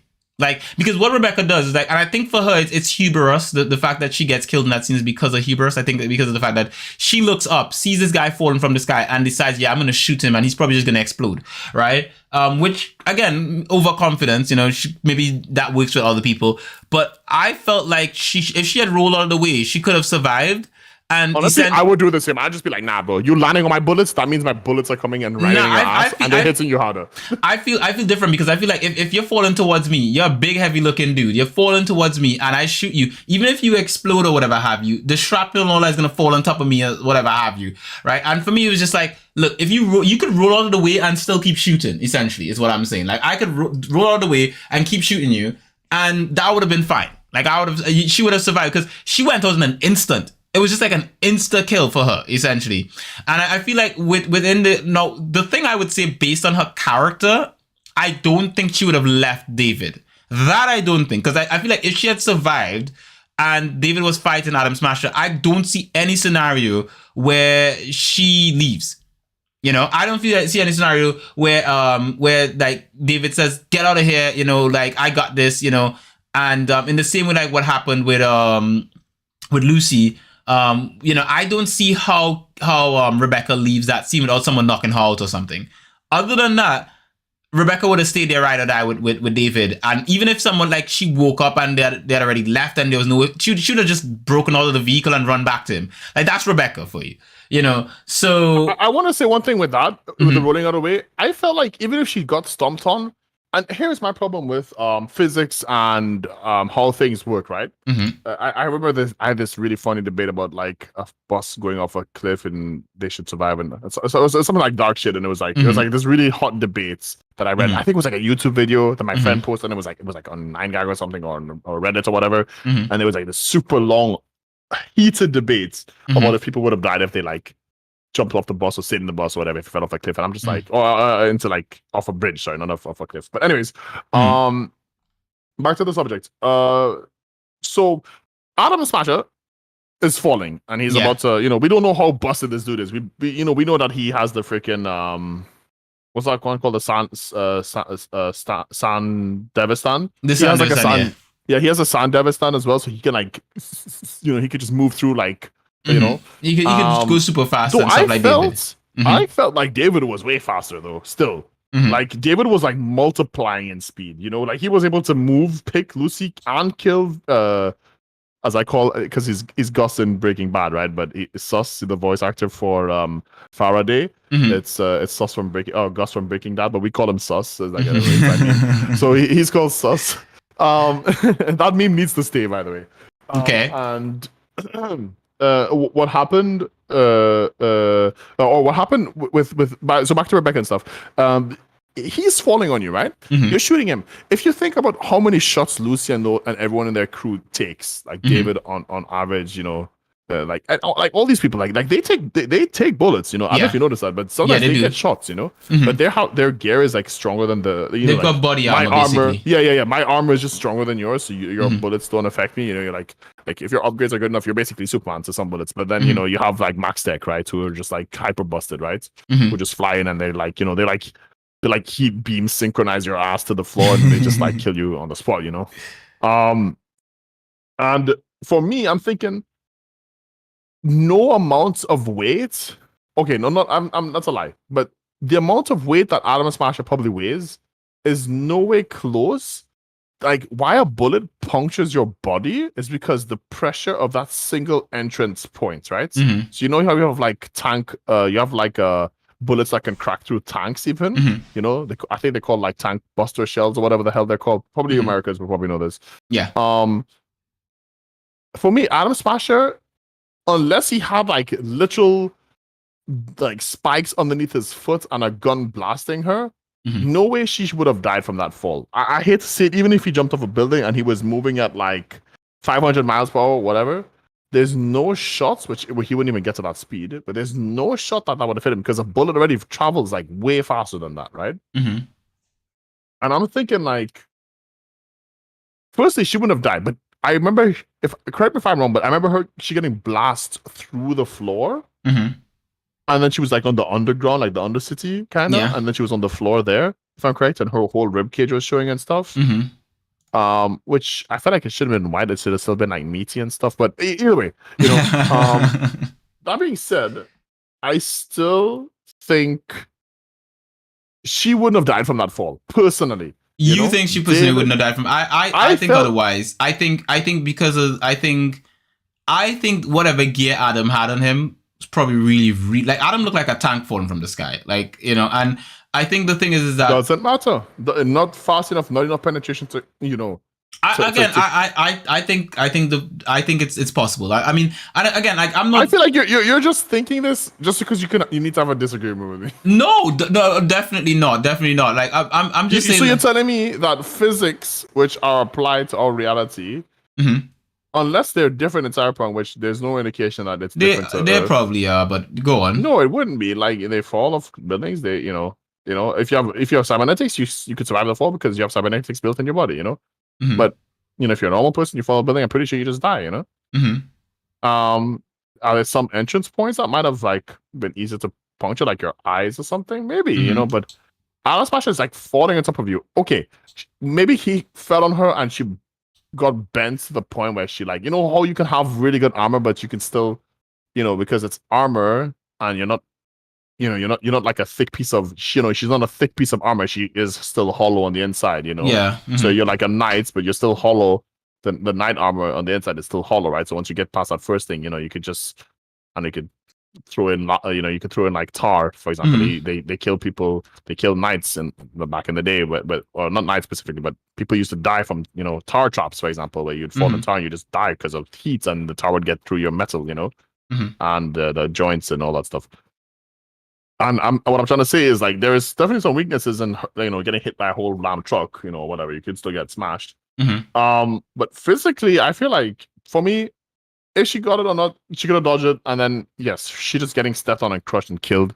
Sadly, that sucked. But I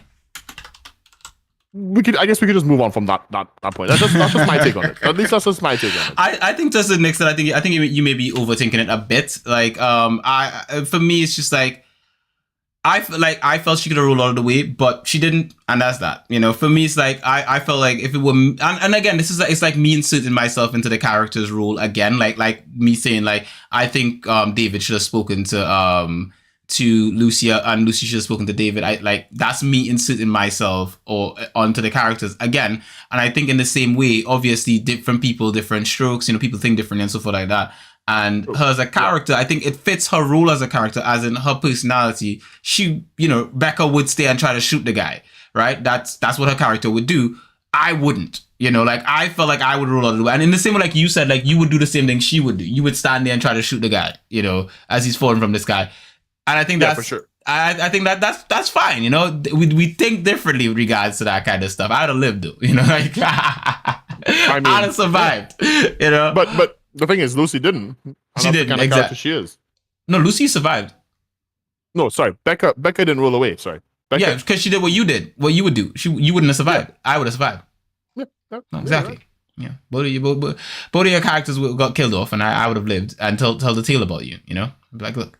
But you know what? You know, there's one of the character. What do you mean I'm wrong? You know I'm right. No, you would have told me that I was wrong. That's what I'm trying to say. Exactly. But you know, of the whole crew, only 2 characters survived, basically. Yeah. And I'm kind of happy that that Kiwi tried to like redeem herself. Last few seconds. I think that was good of a character. She wasn't just like, oh shit, I got betrayed, died, you know? Mm-hmm. She like got away, she killed 2 of the grunts before she died. She like short circuited one and blew off the other one's head, you know? Mm-hmm. She did some, and again, it's like she did what she felt she needed to do, I guess, in this, like what would be required of her in that circumstance. And it obviously turned out that was you know, it was a shitty thing to do to her crew or whatever have you and so forth. But in those sort of settings, in that kind of world, in that kind of thing, it's realistic. It's logical that that's kind of what someone may do per se. But yeah, I would say again, we're back to the whole. You know, people hate that characters do real things and they're stupid and like you watch Game of Thrones just like I did watch Game of Thrones. I did watch. You watched it then, right? And I enjoyed it. I enjoyed the whole of Game of Thrones. Game of Thrones was brilliant. You even like then? Pardon me? I didn't like the ending. I okay, felt like the rest of us. Okay. I felt the ending was shit. I felt they rushed that ending, which I believe is true. They rushed the ending. They could have done more. They definitely did. I just want to talk about like Jamie Lannister real quick on that because Jamie the sister Shaga? Yes. Okay, go on. You know, so, step carefully talking about that sister Shaga in my presence. Mm-hmm, just saying. Right. Okay. Okay. But what I want to say is, I do think a character like Jamie, where you're just like, oh yes, he's redeemed himself. He's great. You know, he's gonna fucking kill his sister. You know, all that other good shit. I'm trying not to like spoil it too much, but you know, for those of you, obviously spoilers. Sorry, spoilers. But yeah. He definitely shouldn't have gone back to her. No way. I know you're in love with the person you're in love with, and they really emphasize that. But I think there is a point where you're just like, "Fuck, bro! Like you're there. She's in the wrong. She could stop it. You know, she could have stopped it. You know, and she chose not to. She chose to do the wrong thing. Yeah, she a bitch. Yeah, she's still an antagonized Daenerys to the degree where you know.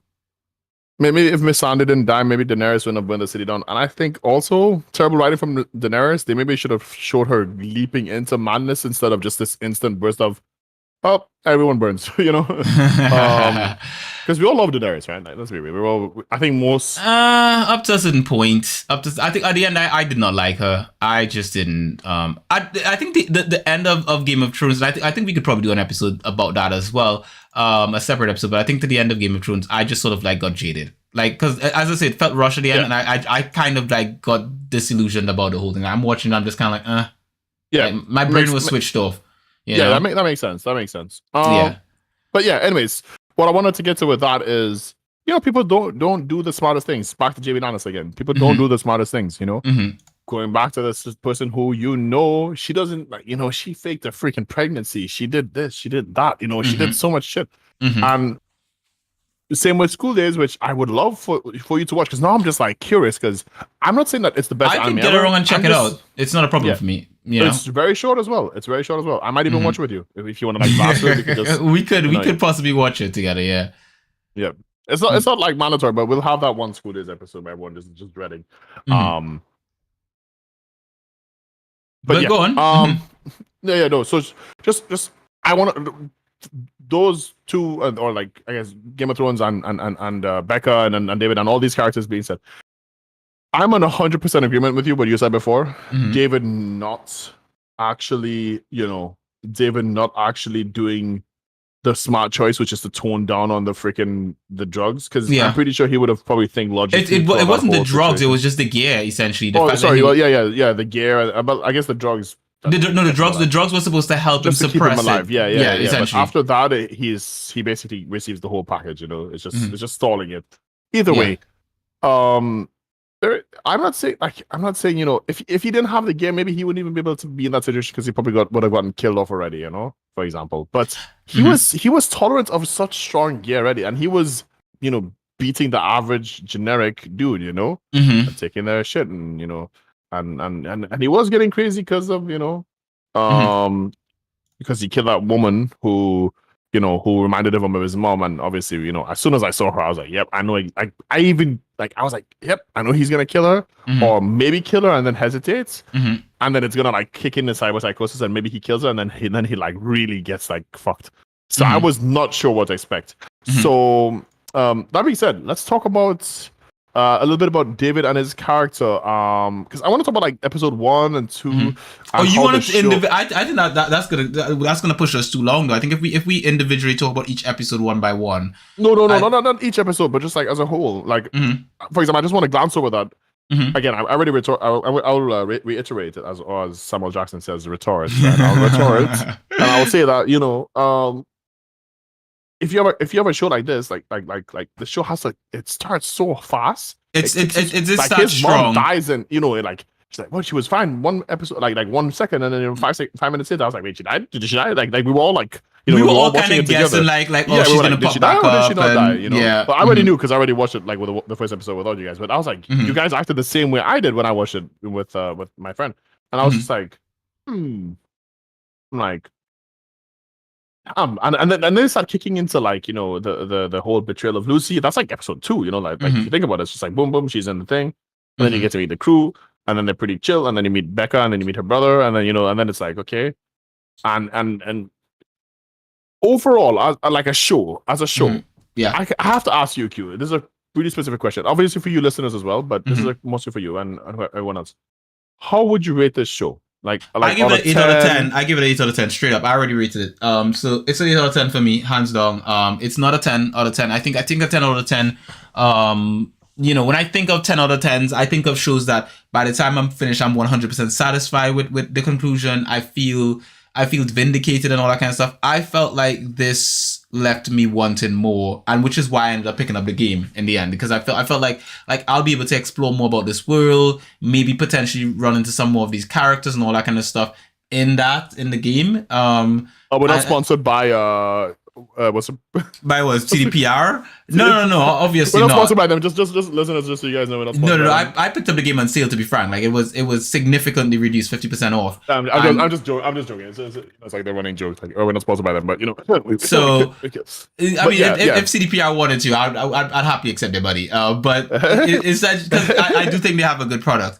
And I am looking forward to playing the game. I haven't started yet. I've installed it. I will be streaming my play of the game, or at least some of it, on Simply Binge on YouTube. So if you already follow here the podcast on Simply Otaku, go over on our page should have like the link of the channels on the channel page, or you could just search Simply Binge on YouTube. It's the same logo, just with white, and just follow, and you should be seeing me streaming the game at some point in the near future, because I've basically finished up some a couple of the reviews I was working on before, so I've got a bit more time in my time slot to be able to play on a new game, and I think Cyberpunk is going to be one of the games in my new rotation of games that I will be playing on stream.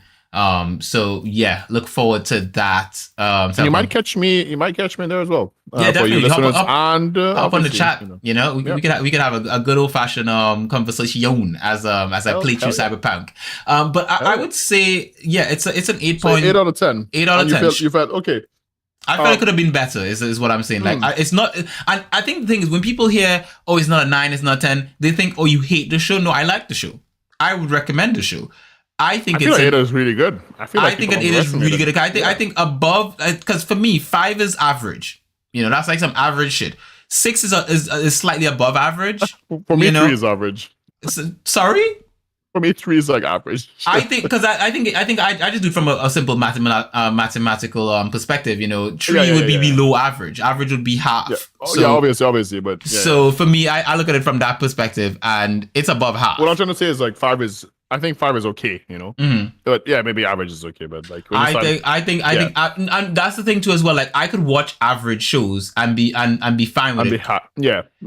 Me too. But I think this is way above average, and that's why it's an 8. I think it's way above average, but it's not perfect. And I think to be in that kind of discussion or conversation of being a perfect show, I think you kind of have to be around the lines of like, I must watch this and think to myself, holy shit, like this is the best.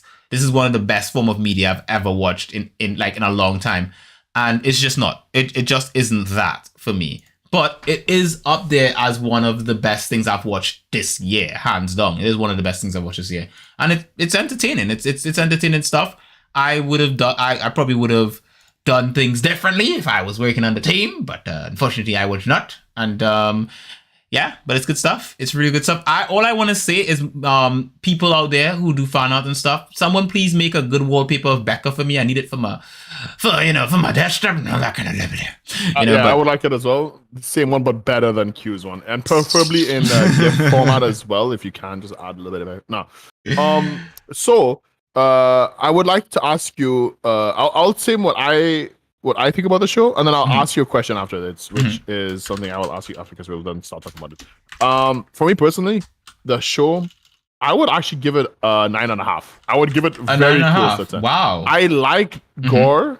I like how the show looks. It is artistic. It is easy to watch. It is fun to watch, even if you're not an anime fan. Yeah. Again, this is an anime, but I would, if I could probably throw this to my dad, sit down and watch it with him and say, yo, you want to watch this with me? It's called Cyberpunk, blah, blah, blah. It's about the future. And he would say, oh, this show is way too violent, but I see why you like it, because he'll be like, ooh, boobies, And, he'll be like, titties? Say no more, say no more, And like the first scenes where the girls are like, riding the dude, like that shit had me on the floor. Like I thought that was so, because the sexuality of the future and stuff is definitely going to be more open than, closed, right? It's like definitely. They show some heels, you were a freaking, heathen, whilst, you know what I mean? Yeah. With that being said, 9.5.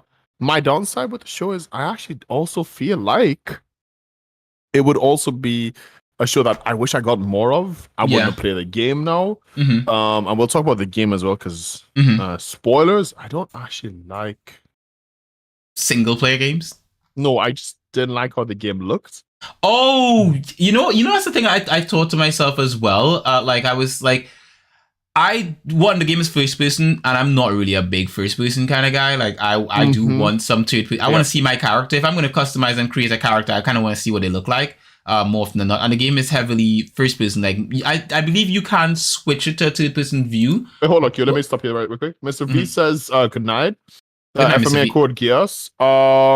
Yes, Code Geass is. I haven't watched all of FMA. Full Metal Alchemist, that is, or Brotherhood. I haven't seen any Brotherhood, I think.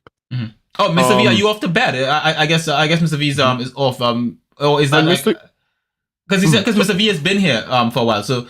My assumption is that he's leaving now. He says, for me, a solid 9 to 10 must be a masterpiece. Exactly, like FMA or Code Geass. So what would you give Cyberpunk then, Mr. V? That's actually an interesting question, Mr. V. What would you give Cyberpunk as for your what would you for you, Rare? What would you say is like? Give me an anime or a show that you've watched that is easily a 10. Like people need to see this shit. Because like for me it's One Piece. Like I believe One Piece is a 10. Like Oran High School's Club is a 10. FMA is a 10. I did not like. Asukara, I was not into FMA. I have no idea what that one. Full Metal Alchemist is a 10. No, I didn't like film. I actually fell asleep watching Full Metal. I'm just rereading. Thanks for pointing that out. Sad. He did say for me it's a solid 9 out of 10. We didn't read that properly. So yeah, for him it's a 9 as well. His rating is a 9 fit as well. And anyone who just that's sad. We're winning here. I just want to say thank you, whoever that new person is who came in and voted the proper way in the poll. We are 55% no. We are winning this. Becca ain't no lolly. Say it ain't so, buddy. Oh my. That's what I'm talking about. Come on, guys, let's get it even higher. Come on, anyone else coming in here to try to help this poll be justified? Justify my waifu Becca, Rebecca being top tier waifu. Oh no, she's not a lolly. She ain't lolly. The poll has spoken. My feels. Oh my man, feels. We're gonna leave the poll open throughout the episode, so you get anyone else who comes in can vote and help sway it either way, But it's exciting. It's exciting, and it's sort of it's been a really mixed poll actually. I think it's really close. One-sided at the start. It's really close. It's really close at this point in time. Like, cause like you look at it and it's like it was 50-50. Now it's like 55, and it's that actually excites me. Like seeing what people are like, very close to the thing. It's nice. Richard brought up something really quick. What's that? Samurai X is coming out. The new Samurai X, Battleside. I don't actually think I'll watch that unless I'm like watching with like my family. I don't see myself watching that on my own because I've seen Samurai X growing up as a kid, and I don't feel like they're gonna change much with the story enough for me to like double dip. I feel like I could be watching new experiences, watching new shows and all that kind of stuff with that time. So unless of course it's like I'm watching with family and who never seen Samurai X and they're looking forward to that experience and all kinds of I could vicariously watch it with them and see through their eyes, I guess, the lens of their interest. Exactly. I can see through the lens of them, but for me personally, I don't see myself rewatching that just because like I'm keen to see it all over again. I don't think it's a redo though. It's like a continuation of the story. Is it a continuation? I thought the story ended in like a complete ending. Like when it ended, I thought it ended. Like that was the end. You didn't need anything else. Not too sure, but one anime I love is Samurai Champloo. Speaking of samurai anime, Samurai Champloo is pretty chill. Samurai Champloo, I would say, is probably one of the only anime that I would say that is a must watch. So that's your 10. That's your 10 out of 10 is Samurai Champloo. I would say Samurai Champloo. I think Code Geass is really far up there. If you had to ask me when I first saw it, I would tell you it's a 10 straight off the bat. Mm-hmm. Now, if I rewatch it, I might see some flaws, which I'm scared to see. Because there's some plot holes. And there's some. Mm-hmm. Yeah.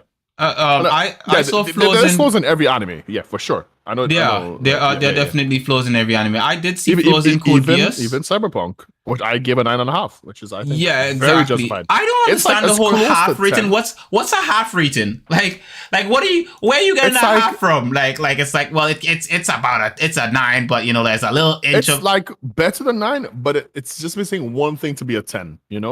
It's missing that one thing. That one thing is if I could never understand that kind of rating. It's like really? It's that whole half rating thing to me is so like I find just go solid. Like you have to round it off, right? So technically it's a 10. If you want to be exactly, because I would round up. That's essentially I just rounded up at that point in time. If you're a 9.5, then you're a 10. That's I would say Naruto is also a 9. I would also say Naruto's a 10. Really, Naruto? Yeah, I would say old Naruto is a 10. Naruto Shippuden is a 10 as well. Shut up. Wow, I could probably say I can't say that I feel that way about Code Geass or about I'm rambling here, but I can't see that about Full Metal Alchemist or about One Piece. I think One Piece is great. Have you seen all of Full Metal Alchemist, or have you seen? And how much of One Piece have you seen? I haven't seen all of it. I've seen a big chunk of it though, but it was all on TV, so I wasn't able to watch it back to back to back. Here's what I recommend. Nowadays. I recommend go watch Full Metal Alchemist Brotherhood because and this is something I hear that, and I also heard from other content creators that people who say that yes, you could just watch Brotherhood and skip the I think part. You need to watch Brotherhood because the thing is I watched the original FMA before and I thought that was gold, and then I watched Brotherhood with family because it was like they hadn't seen Full Metal before, and I was like, you gotta check out Full Metal. You said that the old FMA was gold or old? I said gold. Like I thought the old FMA was like peak. I thought the old one, because that's the one I've seen, I thought it was really snoozy. Personally. Well, again, that's a personal opinion, but for me, I really enjoyed the old one. But when I saw FMA Brotherhood, I was blown away. Like I felt like Brotherhood did more. Like it was just a better series in general. I think maybe if you didn't like the first one, you're gonna love Brotherhood in that sense. Because Brotherhood is brilliant. It's got what you like. It's got that gory stuff, and it's a very solid story and everything like that. So I would say Brotherhood for me is peak, and you should check it out. I think with One Piece, I think most people who may say that they don't really like One Piece or don't rate One Piece as like 10 out of 10 is because they have not they haven't watched enough One Piece or read enough One Piece. I think if you do enough One Piece, like you get once you pass I would definitely see myself watching it, but I already like with JoJo, I just don't like the art style. I love Luffy as a character. That's the thing. I didn't like the art style as well at first. But when I I don't like the art style of WoW either. Out of the graphics pardon me? I don't like the art style of WoW as well. Like the graphics of World of Warcraft. Yeah. And again, I think like for me it's like game, so, you know. I think visuals do sell a product a lot. Like a lot of times you get sold on a product with the visuals. Yeah. You know, but I think for me it's really about story. It's kind of like a woman essentially. It's about substance. A girl could look good, but she got no substance. It's not gonna last long. Like eventually you'll get bored. Like I've watched series that have gorgeous visuals. A series like Bleach, for example, is gorgeous, but Bleach has no substance. Right? You watch Bleach long enough, and you're gonna just fade away. It's gonna get boring. I would say there's gonna be the trifecta, right? The top three, the great three, the legendary three, right? Mm-hmm. Where it's Bleach, One Piece, and Naruto.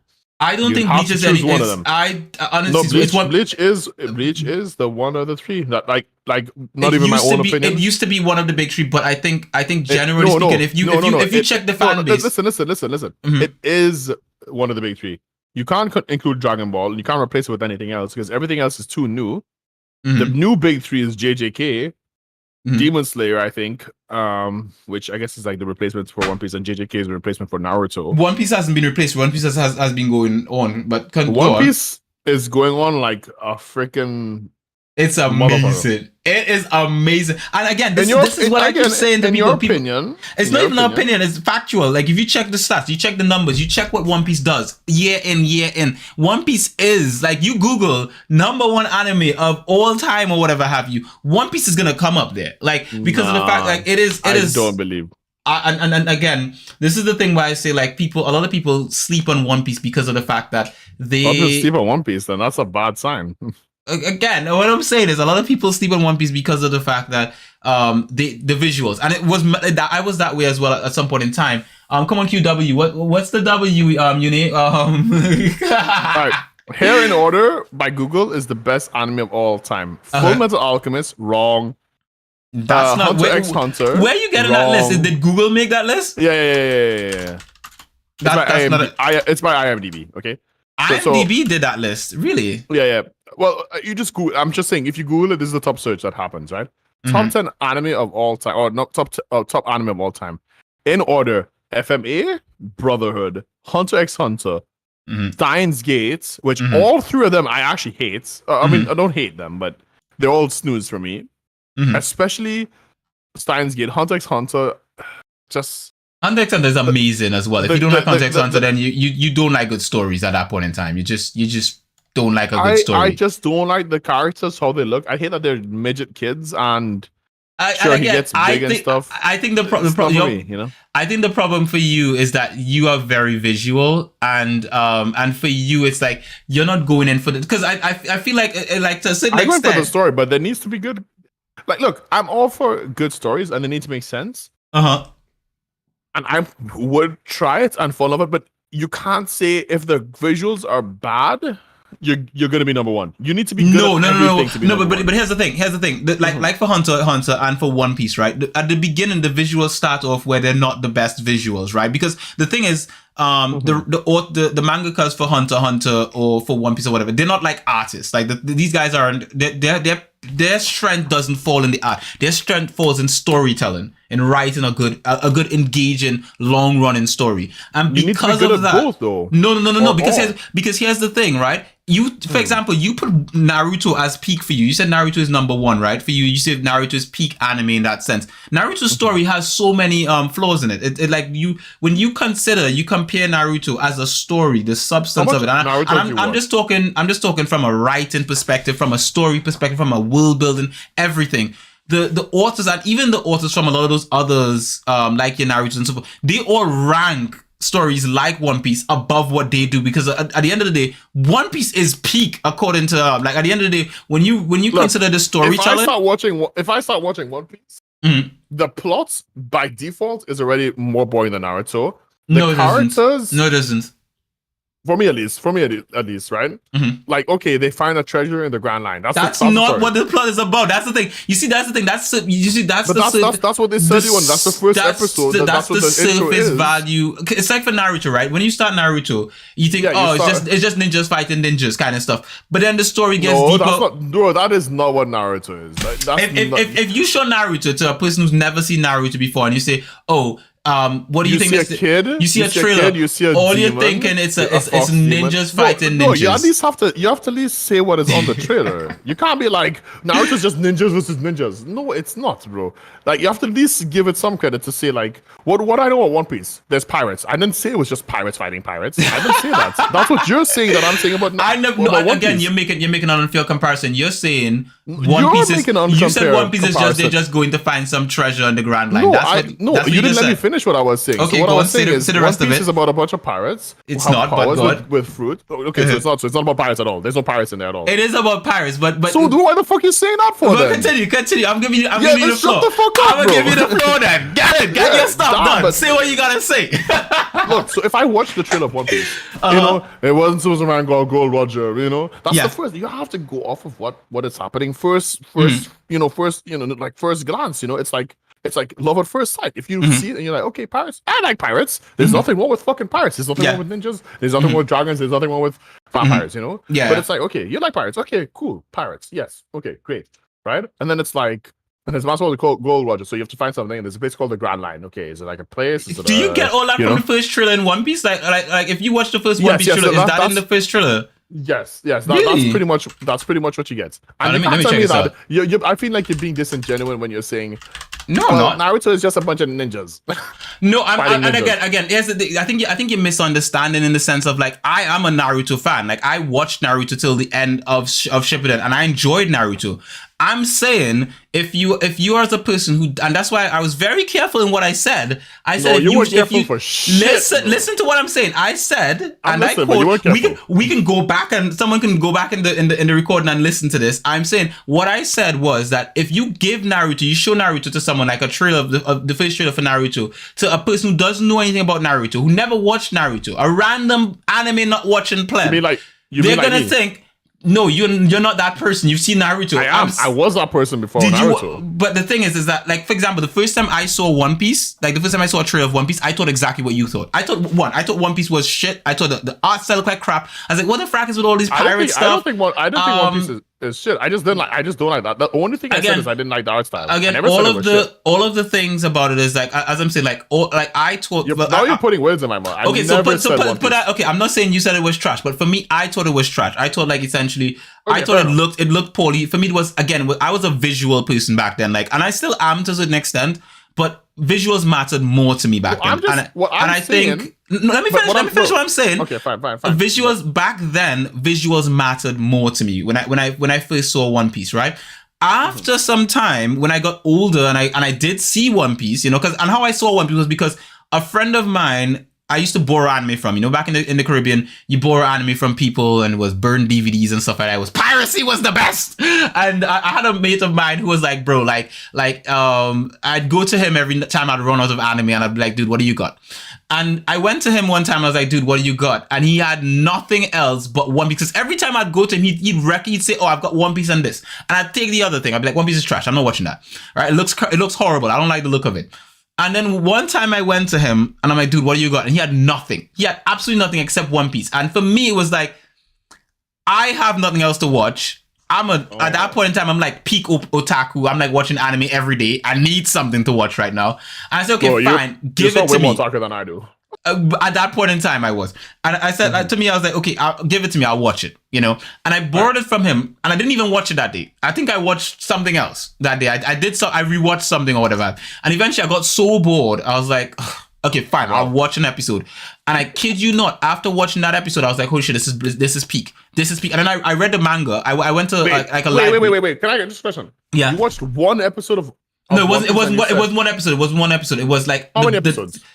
Well, it was a DVD back then, so I think like on the DVD you'd probably get like 8 episodes or something like that. So I watched like 8 episodes. I watched more than 8 episodes of One Piece. And again, here's the thing. Here's the thing. What happened for me? So then after I'd watched the anime, I said, you know what? I kind of wanted to know what else happens next. So I went to a local library that carried like manga and stuff like that, and I got One Piece, the manga, volume 1. And I started reading volume 1 all over again and read through all the way up to, I can't remember what volume I got up to. But when I got to that point where I was like, holy crap, One Piece is peak, right? After a while, the story started to grow on me because of the fact I wasn't concerned about the look of it anymore. For me, it was like, oh my God, these characters are amazing. Like the story is very, like, it's emotional. There's a lot of nuance to how the writer writes. And the thing for One Piece that hooked me more than anything else, and I think almost any One Piece fan will tell you this, I didn't know where the story was going. I could never have guessed how One Piece was going. I guessed for Naruto and I got it right. There were a lot of things I guessed with Naruto. I was like, this is going to happen. Yeah, and it was predictable. Bleach was 100% predictable because they kept repeating the same story loop over and over as the arcs went on. As soon as you finish the first act, the rest of it was predictable as hell, right? And even the author, the mangaka of Bleach, he himself said that he just liked drawing cool shit. He had no skills with regards to writing, to constructing a good story. So the story of Bleach faltered, and a lot of the Bleach fans fell off of Bleach after a certain point. The animation is peak. Bleach has some of the best fight scenes in anime, period. One Piece doesn't even come close to that. But the story of Bleach is poor. It's a trash story. It's just not a good enough story, right? With Naruto's story is somewhere in the middle. It's a good enough story, but it's got a lot of flaws. It's got a lot of places where it could be better, right? And with One Piece doesn't let you go. At a certain point, as you start reading One Piece, it hooks you, it grips you, and that's the same thing with Hunter x Hunter. You can't guess Hunter x Hunter. If I give you Hunter x Hunter and I tell you, you know what, right? Watch the first few episodes and then tell me how the story is gonna go. Can I ask one thing? Yeah, real quick, right? So, for me, I agree with you. Not knowing where the story is, I get your point. Like, not knowing intriguing. Where the story is. It's like this guy is a genius to write this shit that I could think it's gonna go this way. And holy shit, it's like Game of Thrones. Game of Thrones at the beginning, before the last season, of course, you couldn't tell what the frack was gonna happen half the time. It was like, no, I felt like you could. You felt like, so you were guessing like, let's say Daenerys is gonna sit on the throne. I'm talking. So the Red Wedding, you saw that coming. No, obviously. Well, that's what I'm saying. It's like that. It's like that. It's like I'm not saying like little things like, okay, well, I think this character is gonna win or whatever have you. Like in One Piece, you could say, oh yeah, Luffy's probably gonna be the guy at the top of One Piece at the end. That's easy to guess. I'm talking like nuances like the Red Wedding. One Piece has a shit ton of those where you will not see it coming. You'll be reading it, you'll be thinking, oh, this is great, la-di-da, and then boom, bang, shit happens, and like, what the frack just happened there? Like, holy shit. So, what you're trying to say is some random shit like the Red Wedding happening. It's not random, but it's just really good writing. Whatever. However you want to word it. Okay. It's not random if it's super high 500 IQ at least, where not even regular humans can do it, where you need actual robot and IQ intellect to actually be able to solve it. Mm-hmm. And then it's to that point where, you're thinking like, well, yeah, does that make an anime a top anime because of that?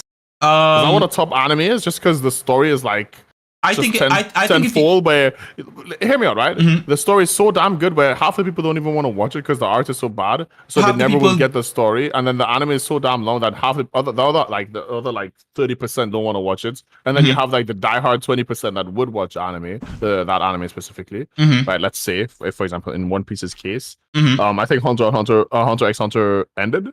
Right? Oh no, that didn't end. Hunter x Hunter, the anime ended. They have decided that they're bringing back, like, continue the anime. The manga continued from where the anime ended. The manga, but the anime ended, right? The anime it's coming back. It's coming back. But go on. Okay, so I'm only going off with the anime. I'm only going off with the anime right now because I don't read mine. For me personally, all your points are valid. I think they're great, but I also think that Hunter x Hunter is up there. Full Metal Alchemist is up there, and Steins Gate is up there. And I've watched some of Steins Gate. I watch a lot of One Piece. I've watched a lot of Full Metal Alchemist. When you say a lot of One Piece, like what is a lot of One Piece for you? Doflamingo, up to Doflamingo. You watched up to Dofi and you don't like One Piece? I don't hate One Piece. When you say you watched up to Dofi, like you literally got to Dressrosa, like that arc where they're on Dressrosa. I remember Crocodile. I remember so you've like seen, watching. Don't spoil anything because I don't like One Piece is a series I don't like to spoil for people, but essentially you've seen the time skip. You've seen through the time, like in chronological order. You've watched all of it. Yeah. You've seen the. I might have missed some episodes like earlier on because of One Piece like, is a series you can't miss episodes. Like if you miss stuff in One Piece, you're basically out of it. Like you're not gonna. So you've seen the Marineford arc, the entirety of the Marineford arc from beginning to end. You've watched that whole thing from the prison arc to the Marineford arc. You've watched the prison arc, yes, and the Marineford arc together. You've seen them together as one solid entity. They're two separate things, but they're kind of connected. You know, you've seen that. I mean, to a degree, yeah.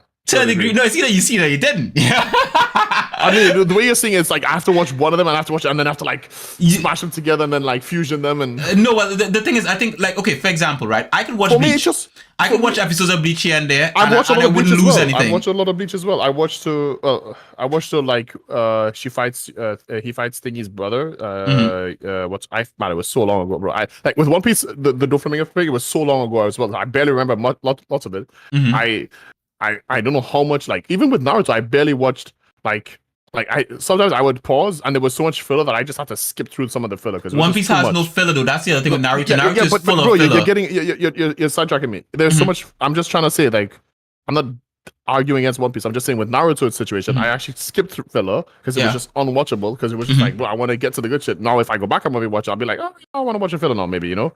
But I wanted to just see the meat and grind, you know. And can I tell you, yes, I watched every single episode right through from Naruto. Like I think I skipped through some filler. I might have missed something that was maybe important in the filler, you know. Like I didn't like I like the freaking filler of knowing Kagura's sons and stuff in what are their names? I forgot the boys' names, but her sons, right? The Sage and the other one. I can't remember the other one's name. Yeah. And for me, it's like I'm watching it and I'm like, that was fine, but some other filler wasn't really that interesting, you know. And so I would skip through it. For example, I really like watching when Toby was young and Kakashi was young. I thought that was pretty good. I felt like that was appropriate. But some of the filler wasn't the best. I might have missed some things, and I missed some Naruto movie here and there. I might have missed like a Bleach movie here and there. I might have missed. I don't even know if One Piece even has a movie, but I might have missed that as well. Movies, I think it's like 12 or something. So I might have I might have missed those. And there's so much One Piece to watch, you know. And you're the guy who's like, I'm so busy, I have no time for this. So for me, it's kind of ironic that you're the person but the thing is, I don't actually watch the One Piece anime. That's the funny thing. The funny thing is, I don't actually watch the anime for One Piece. The thing is that I read the manga every week. So with Bleach, Naruto, and One Piece, I follow the manga series throughout. And because I'm a manga reader first and an anime watcher, because anime takes a lot of time to watch, I could read a manga in like 20 minutes and I could 15 minutes or 10 minutes or whatever have you and get back to my day. Anime is. Pardon me? No. I'm saying depending on like when you read manga, right? You could sit down for like 10 to 15 minutes reading it because you're probably going back and checking back something in a chapter. Maybe you're just staring at the page or something or whatever have you. But the time it would take me to get through a manga is usually less than it would take me to watch anime, depending on the manga that I'm reading, right? I think with One Piece, I pay a lot of attention to details in it because of the fact that the author would write about something in the first chapter, the first story. He'll just drop something in there. And then 500 chapters later, he'll bring it back up. Like, he'll connect something to it. And you'll be like, holy shit, I did not see that. Like, how the frack did he connect those two things together? And I find a lot of other storytellers, they write about stuff or they introduce something that's interesting to the plot. And then they forget about it. And then I would agree with you on that, but the thing is, I still like again. I still think for me like okay, you have time for it and stuff. Okay, so sure, you have time for it. I was just memeing on you. I understand you memeing on me, and so the thing is with regards to Naruto, I guess the One Piece and so forth is that I've read the manga up to the current chapter.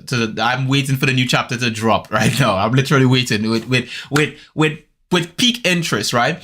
And for me, for example, I have I've had a lot of friends who, again, similar to me, and I guess didn't think One Piece was peak, or didn't see interest in it because of And everyone I know who's not watched One Piece has either not watched or read One Piece for two reasons. It doesn't look that good to them visually, or it's too long. That's the two things that people say. It's too long or it doesn't look good.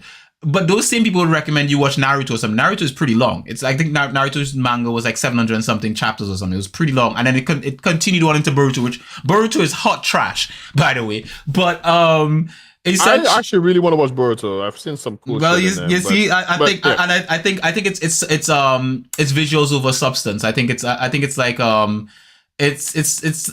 the end of the day, like I like my anime like let me just finish this thought. I like my anime like I like my women, right?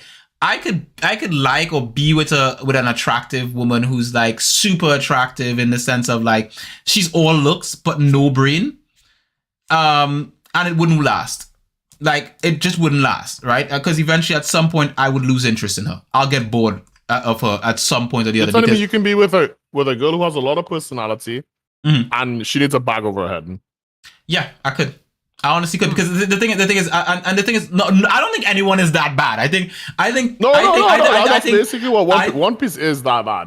No, I don't think so. I honestly disagree with it. It's like an ugly grammar because it takes so long to get into and get caught up to and all that. Like, you need hours and hours. I'm not talking about people who sit and read the math. Take for example, right? Remember, like there have been like Lexi, right? Lexi and I do not have very similar views on things. Like when it comes to anime or games, like Lexi has different tastes to me, right? She's a completely different person from me when it comes to that kind of stuff. That being said, there have been a few things that Lexi has introduced me to that had really good substance that I was like, holy shit, this is amazing. Like her favorite movie of all time. When she showed me that movie, at first I didn't want to watch it because it's like a period film. It's like about World War and stuff. I don't like watching those kind of shows. Like for me, that is just like not for me. And she was like, just watch it. Just watch it. And when I looked at it's an old movie as well, and I don't usually watch a lot of old movies as well, so it's like, oh god, I gotta watch this with her. But I stuck it through, and when I got to the end, it became one of my favorite films. To this day now, if someone asked me what's one of your favorite films, I'm like, this stuff is peak. Like, you gotta check this out. It's amazing, right? I remember going to my dentist, and my dentist asked me about what movies I like, and I mentioned, I was like, this movie's amazing. You gotta check it out, right? And the thing is, in the same way, like I've recommended stuff to her. I remember, for example, the first time I showed Lexi Scrubs. Right, Scrubs is one of my favorite. It's one of my favorite series, but Lexi didn't like Scrubs at first. She was like, "Oh god, this looks like shit," and she didn't want to watch it. Right, and then eventually, at some point, I can't remember what had happened. At some point, she ended up watching Scrubs. I don't know if like we were just chilling or whatever, and someone just had it on, and she got hooked. And the thing with Lexi is that when she gets into a show and it's good, she'll stick it out for the long haul. Like, she'll binge the shit out of it. She's the embodiment of simply binge. Like, she binges shit. She binges more than I binge, you know? And so, for example, she'll literally... When I talk to you, it sounds like you don't binge. I don't anything binge at anything. all. Like, you don't even finish games. Like for me, your whole meme is like you don't finish games. I'm simply. She's the binge. Is that I guess is the best way to put it. But the thing is that she will binge a whole series. She'll binge. Also, everything. I want to point out real quick, the poll is 50-50 again. I know it's 50-50. I think I saw a comment a few minutes ago about it. But the thing though is that in the same way, like for example, I introduced Lexi to quite a few series. There have been anime series I've introduced her to, and there have been others. Some of them I've introduced her to, she straight up couldn't continue it. Like, she just watched it and she wasn't that interested in it. And there have been some where she stuck it out. She was like, this is peak. And one of them is Hunter x Hunter. Like, hands down. And everyone I know who's seen Hunter x Hunter, and I think if you like Hunter x Hunter, you'll like One Piece, which is one of the things, because Lexi hasn't seen One Piece yet. Like, she hasn't watched it yet. She has no idea what the fragment series... Have you seen Hunter x Hunter? She's seen Hunter, and the thing is, she didn't like the look of One Piece. The same thing she said the One Piece doesn't look that good. She doesn't like the visuals and all that kind of stuff, and it's long. And the thing is, as I told her, I was like, when you start watching Hunter x Hunter, it's not all that glamour and whatever, but you're gonna get hooked. And so said, so done. She got hooked, and she couldn't put it down. And then I know it's the same thing gonna happen when she starts One Piece. Can I just say one thing real quick? Yeah. Like for me, I'm not saying that One Piece is bad. I'm not saying Hunter x Hunter is bad.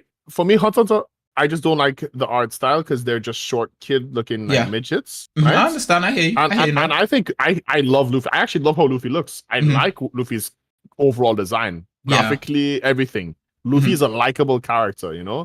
His attacks are likable. His shit is likable. But my whole point was like, because we got into this super long debate about like just an initial, like an initial view on the stuff, and then we got kind of deeper. Like Naruto is like shit, it's a shit story, like shit. This. No, I didn't say Naruto's story was shit. No, I said Bleach's story was shit. Okay, sure, fair enough. Yeah, like, but either way, right? Naruto, in my opinion, and we're gonna have this One Piece versus Naruto. I think both animes are great, and I would say you'd be disingenuous to say that Bleach, Naruto, and One Piece aren't the top 3 anime of their time. Obviously One Piece and Naruto are still kind of going if you want to consider Boruto. But when you watch Naruto for the first time and you watch One Piece, I'm being honest. Like you see Naruto, you think, okay, kid, like has a rough life, demon inside him. Oh shit, this kind of it's like actually. Like the ninja part isn't even that big. The whole thing is like there's a 9-tailed demon in the village, and then it's like, oh, then you find out they're like ninjas, It's not really like, and there's like not only ninjas, there's also samurai, but it's a ninja show, right? There's nothing wrong with it. And Naruto hits different. Like I remember actually watching I had actually physical manga that I had, with like sexy jutsu and stuff, and I was just like showing it to my friends in school. Richard would tell you, and and it's just something that for me, like it hits different. And that doesn't mean I'm a fanboy of it because I dropped it super hard before Shippuden. And when Shippuden came out, I thought Sasuke, when he came out, he looked super like his chest is all open and he's all like super like I'm showing my 6-pack to all the girls for fan service. Like it felt really like pushed. But I would say personally, Naruto overall doesn't have a terrible story. And when I say that, I mean the characters, each character, like fucking even Sakura, like they all have personalities. They all have this. And then they all have kids in Boruto. And it's just like, and for me, it's just like their character arc went through the cycle that no animes don't even touch that shit. They don't even talk about kids, having kids or shit. Fucking the guys never even fucking kisses the girl. Maybe that's like the last scene in the end of the anime. It's like, oh, he finally kissed her. Yes, bitch, no, fuck her tonight. The whole and kid stuff happens with Naruto in Boruto, though. It doesn't happen in Naruto. It happens in Boruto. Sure. But my point still digress because it's still the same characters, right? You can't say like, oh, well, it's not Naruto, it's like Boruto, but Naruto is in Boruto, But my point is, what I'm trying to say is, yes, the stories might not be as good as Hunter x Hunter or as you claim, like Fullmetal Alchemist and One Piece. I wouldn't Curveball say... shit is kind of cool, but go on, continue. Sorry. I do think saying that now, like for example, like if anyone says that Naruto story is like bad or Sakura is a shit character, I'm okay with people's opinion, But my first initial thing on Naruto wasn't even the trailer. Like I remember my friend Brandon talking about it, and he was like, "Bro, this Naruto thingy." And I remember there was another ninja anime that came out around that time or before maybe called Ninja Gaiden or some shit. And Ninja Gaiden. There was an anime for that? Game? No, I know the game. There's Ninja Gaiden in the game. Yeah, for Xbox. Ninja Gaiden in the game. And I remember that like I remember I don't know, it was like the character, he had like a big ass scarf, or was it a girl character who had a big ass scarf? It was a guy. It was a guy. Right? If you're talking about a scarf, it if it's not Ninja Gaiden, because Ninja Gaiden the first one didn't have a scarf, it was a black suit. So you're probably talking about if it's a game with a guy, isn't it like Shinobu or something is the name of that one? I don't remember. I remember it was some like anime booklet that he was showing me. I don't remember if it was anime or if it was a game. No. Okay, but go on. Obviously, but I remember watching. I was like, damn. And then they were like showing like he's like they're like standing on trees, like they were like standing on top of trees, and I was like, man, ninjas are fucking cool. Actually, like, what the fuck is a ninja? Like what is a ninja? Like ninja's not a popular term, Yeah. And then Naruto came, and then you see him, and he's holding a headband, and he has like it isn't not a headband. I think he has like the goggles on, and he has like this kunai in his mouth. I'm like, bro, this dude is edgy. He has like a knife in his mouth, bro. And I'm like, and for One Piece, I thought One Piece was super cool, actually, when I first saw it. I was very intrigued to watch One Piece, and I was very... I dropped that shit so easy. I wasn't watching it. I was like, it looked terrible to me.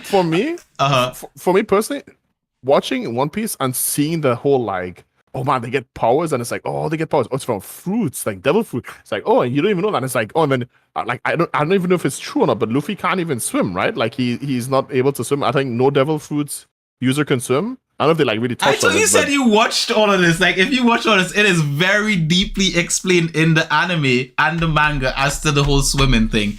And the answer to your question, I can't answer. You're spoiling stuff. Stop spoiling stuff. And this is the thing. Man, we're spoiling everything in this podcast. But here's the thing. No, actually, I disagree because, like, for example, despite the fact that I've spoken about Bleach and I've spoken about Naruto and I've spoken about One Piece, I have not spoken about any story details of any of them. I've mentioned arcs, like I've said. I mean, we've talked about other anime. Yeah, we can spoil all the stuff, but I think between those three that we're talking, like the original big three as they're known, I think with the story of those big three, I don't believe anyone should spoil those stories for anyone else who potentially could watch them. And with Bleach, I would say up to the first end of the first arc, just leave it alone. Like, don't spoil, because the first arc is genuinely good. I do enjoy the first arc in Bleach. With Naruto, I think you don't spoil Naruto for people as well. I think you just genuinely just just let people watch Naruto, and it's the same for One Piece. I think if you're gonna one second. For me personally, like, we can't have it like we're not spoiling anything, and then like. No, I feel like people need to know that. I think if we both agree on something that we're gonna spoil, like for example, like with Cyberpunk, like we agreed upon the fact that we're gonna spoil Cyberpunk because we're gonna discuss it. Yeah, I think if we disagree, so let's say for example, there's an anime that you like, that you've watched, and you're like, oh, let's talk about this, but let's not spoil it. I will not spoil it because of the fact of the view that, okay, you think it's peak and we need people, like, let's say Elfen Lied or something. Let's say you say people need to see how Elfen Lied plays out, because I think the thing with spoilers is that a lot of times people might want to watch something, and if you tell them certain aspects of it, like for me, for example, if I knew certain aspects of an anime that I'm planning to watch at some point and someone tells it to me, most people I talk to say they never want to watch One Piece. They're not planning to watch One Piece. And those people could go online and Google shit if they want to do that. But I think on this podcast, I think we don't spoil that for them. I think because for me personally, I have One Piece as the best manga anime. I wouldn't say, and there's a difference, right? Like when I count my best anime of all time, One Piece is not one of them. That's the thing. Top 5 anime of all time, One Piece is not included. Top 5 manga of all time, One Piece is on the top of the list. Top 5 anime of all time, I would actually put in that list. It would be Full Metal Alchemist Brotherhood would be up there. Orange High School Club would be up there. Nagi no Asakata, School Rumble, and Dragon Ball. Those would be like the top 5. The only one I knew was Dragon Ball and well, okay. But the point is, those would be my top 5 anime. But when it comes to manga, nothing is better than One Piece.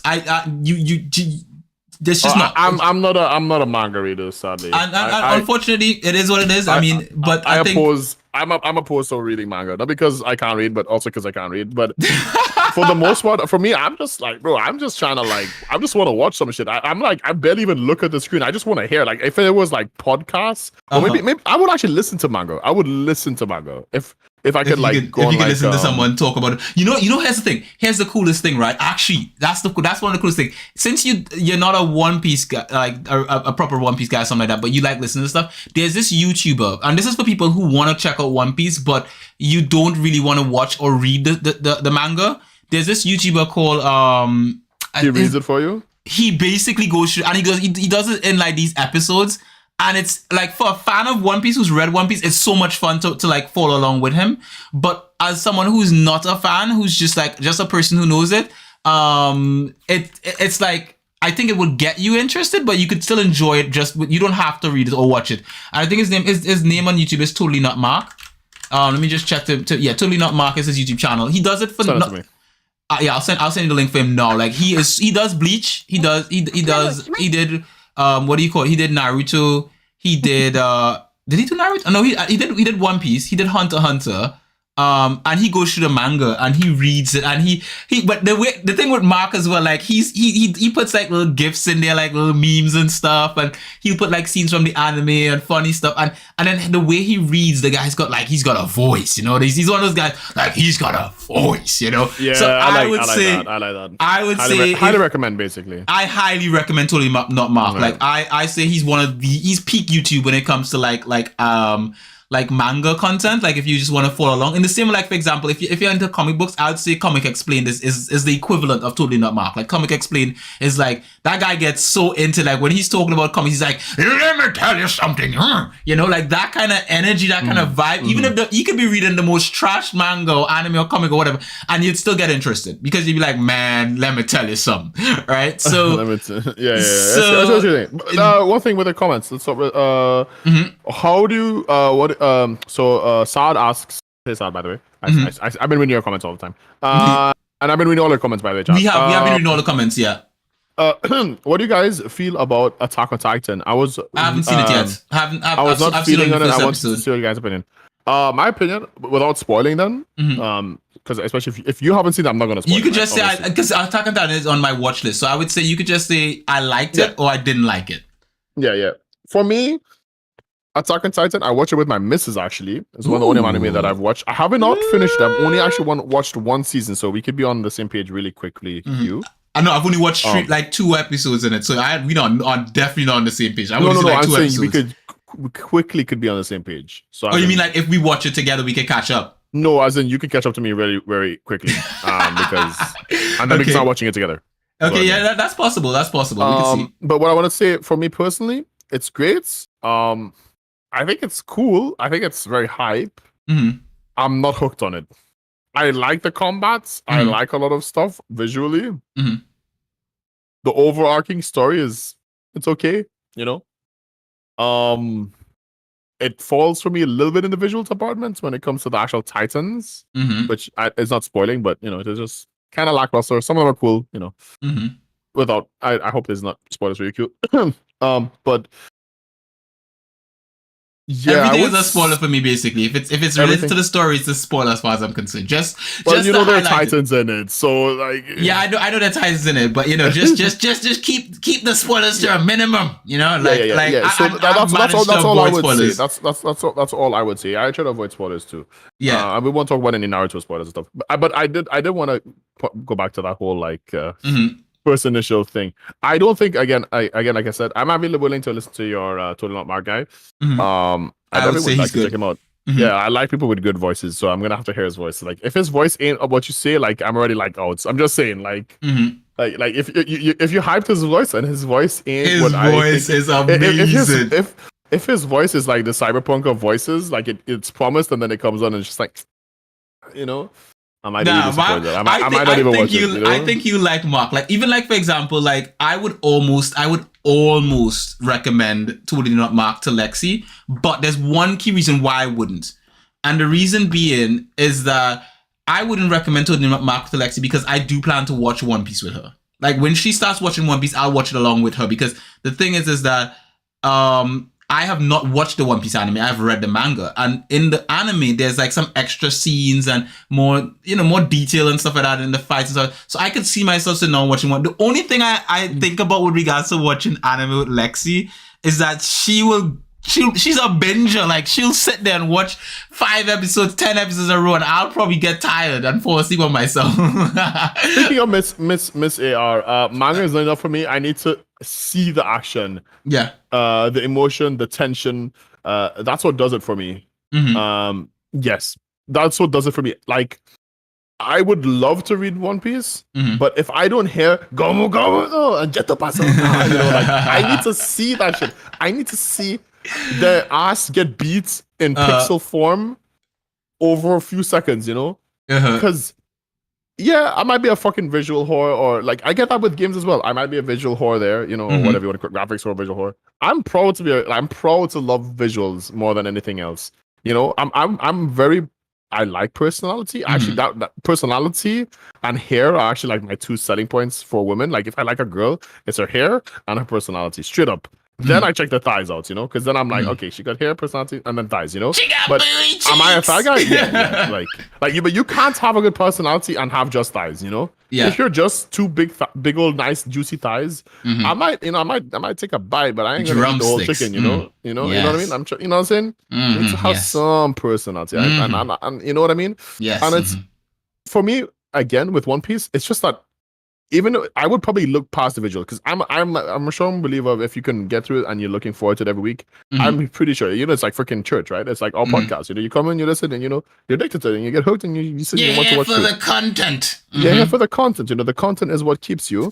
But that being said, the motto always, I think, right? No, if I watched One Piece in English all the way through and I could sit down and play video, I could. What do I do in my free time when I'm playing other games or like usually I'm streaming, as you know. That's what I love doing. I love streaming more than anything else. Yeah. And I love podcasting as well because for me it's just as good, right? And talking to you as well. Like I love talking to people. Same. Either I'm watching something about something important, like about animals or some maybe I don't know. I've been watching a lot of like drama YouTube stuff from like Preach and stuff like you know, other YouTube channels, and a lot of stuff. I'm just like I don't know what people watch in their free time. I don't know what people do in their free time. Like, there's so many hours in the day, and then also there's not enough hours in the day.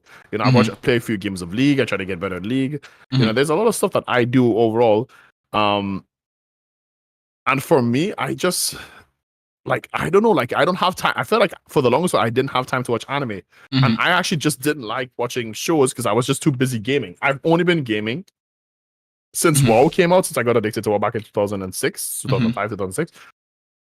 I've just been like a super gamer. Like I've just been gaming. Like I prioritize gaming over my own like health and own like school and education. And like, you see, that's the which thing is terrible, for me. which is- The thing but, for me with yeah. regards to that is that and this is where like a lot of people come to me and they say like, oh, you know what, Q, like you're an anime fan, but you don't really watch a lot of anime, or you're a fan of games, but you don't really play a lot of games. And the thing is that I used to be that guy. I used to, when I was growing up, when I was a teenager or whatever, I used to play so many games and I used to watch so much anime.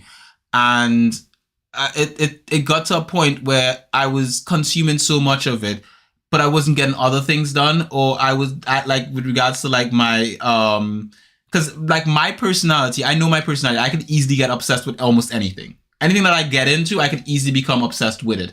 And which is something I think I've told you about before. Like for me, when I started writing and all that kind of stuff, I got so hooked on what I was doing that I would literally forego, you know, going to use the toilet or just sleeping in a proper bed or whatever have you, just to stay and finish something. And in the same way, like I would stay up and finish a game for review that like in one night or 2 nights. I'd just be done with it whole day. That's 24/7. That's the only focus. The problem with that is that I ended up getting nerve damage from it. And my health was, you know, I basically almost lost my entire career and everything, you know, just access to using my hands because of that. So after going through that, I've made it a solid rule to myself that I will not get addicted to anything. So anything that I see that I start getting too much into, if whether it's drinking wine or playing games or watching anime, if I start feeling like I'm getting too connected to, I'm doing too much of this thing, I start pulling away. I instantly start pulling away. I tell myself, you know what, we're getting too much into this. Let's actively find something else to do. You know, and then I just drop it. I drop it for a while. And not that I mean I come back to a thing, you know, but I drop it for a while. I say, hey, you know what, I'm not going to do this, you know, and I leave it alone. I don't have to spend hundreds or thousands of hours doing that particular thing. I could do other things and just sort of have a more well-rounded life in a sense. So despite the fact that I may not play as many games as I used to, or watch as much anime as I used to, I still do enjoy them as a medium. That's respectable. Yeah, but that's the thing. To me, it's an active choice to avoid me getting back to the point where, like, for example, you could probably play BDO and switch off at the end of the night or in the middle of the day and go deal with your daughter and stuff like that. I wouldn't be able to do it. Like if I get hooked on BDO, I would be grinding throughout the night and then like grinding throughout the day, and I would literally just not do anything else but BDO. That would just be all I would do. There've been days, right? There've been days for anime. I remember my longest record of staying awake was 4 days. I can't do that. I used to do that kind of stuff. No. This is me when I'm 17. Let me rephrase that. This is me when I'm 17. No.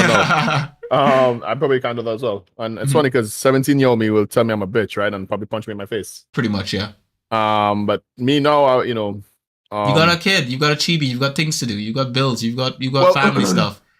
You know? The thing is, I do my responsibilities, but I don't do them at the best of my performance. I do. You think you could be better? Procrastinate. I am slower. You know, like Like I don't go out with her every day. For example, I go out with her maybe like once a week. You know. Yeah. And then in the weekend we go out. You know, I try to save it for the weekend. You know.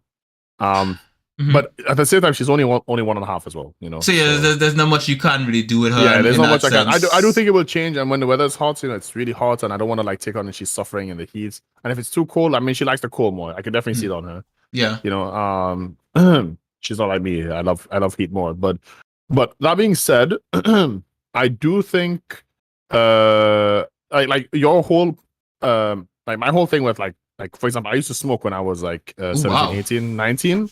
I used to smoke like 5, like at first it was like 2 cigs. It was like 1 to 2 cigs a day. Jesus. Then it became easily 3 to 4 to 5.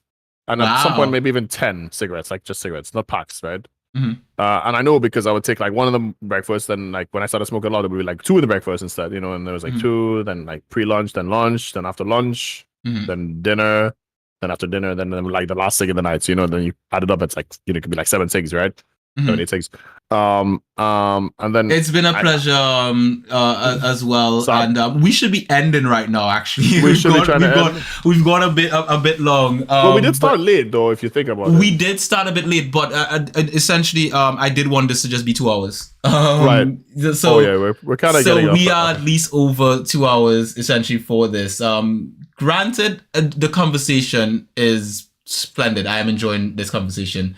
But we have gone a bit longer than anticipated with this particular episode. But granted, this is growing pains. This is only our first episode, so we're still getting accustomed to how each other talk and talking with each other on a recording like this and the structure of how we're doing it. So it's kind of, it happens. But let's wrap up this last thread, and let's call it a night with regards to the podcast tonight. Let's do it. So yeah, you could finish your final thought, and then we could wrap it up. I was just gonna say that with the whole like smoking stuff, I have decided like I can't get addicted to anything as well. So I feel you on that. Like I was just touching on your points of except cheeks, of course. You can't get addicted to cheeks. No, I thick can't thighs. actually. Thick thighs save lives, man. You know how many thick waifus do you have in BDO? You have a lot of them. Yeah, but you know there's a difference, right? I feel like as much as good as cheeks are, I'm gonna be that chubby dude in Cyberpunk who has that thing strapped to his dick and he's just getting fucked off like 24/7. I'm not talking about IRL cheeks. I'm talking about anime waifu cheeks. Oh, anime, bro, but I'm not.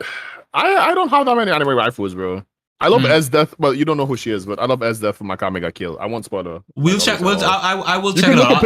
Look at the picture of her. I know who you're talking about. I know the character. I will check it out. I will check out Makame Ga Kill. It's on my to watch list, and it's actually bookmarked on my screen right now. For the entire time we've been talking, it's been up since you brought it up in conversation. So I will be checking it out along with what Mr. V had mentioned, which was Dance in the Vampire Bond. I will check that out as well. I just need to find where I can watch those things on. But yeah, I think we should wrap up. For those of you, I had one thing I wanted to say about if it's Cyberpunk. I don't actually remember it though. I don't actually remember it, but it was about Cyberpunk. Well, I feel really bad. Well, it is what it is. This is the Cyberpunk episode, but we went on a lot of tangents on a lot of other topics. For those of you who want to, maybe if you want to get more from us, of course we've got our social links on the screen, so you can follow us on there. And check out what else we've got going on, and we could talk about these stuff even further. And then even in a future episode, if we do want to talk about something that relates to Cyberpunk or anything else, we could bring it back up as well. That being said, this is the end of the Innocent Cast. We didn't get to end it properly last time because my internet died. But this is the end of the episode for episode 1. I'm not apologizing. It's my ISP who did that shit. Shame on them, right? Yeah. So that being said, this is the end of the episode. Thank you very much for all of you tuned up for the live. Those of you who are listening to this in post, shout out to you people, Post Squad. What's up? Post. That being said, Ray, any last words you got for the peeps out there, or are we good to go? Yeah, I do actually. Shout outs. You guys can find me in the links where Q has put it on the screen for you guys. Hope you guys make sure that you always come on Sunday and on Wednesday as well. Same time at both of those days, whatever time it is for you. But for me, it would be GMT +2. I think is like the normal or CST. You're like 9. You're just the 1 hour ahead of me. So 9 o'clock, 8 o'clock UK time. And if you're on the West Coast, for example, if you're in America, the West Coast, so let's say like New York, whatever. Sorry, not West Coast, sorry, East Coast. Like New York or whatever, then you would be around like 6. Sorry, or you would be around 3 p.m. 3 p.m. Western, and obviously you can just calculate that off of the West Coast, which it would be like California or whatever. So, it was a pleasure, Q. It was a pleasure, right? I hope I get to see you guys again who are listening. We say hope. They're going to be back here next week. Yeah, well, not next week on Sunday. They know they're going to be here on Sunday. Ain't nobody got nothing going on Sunday. And if you guys can make it, I want to know what anime you guys would like to suggest for us.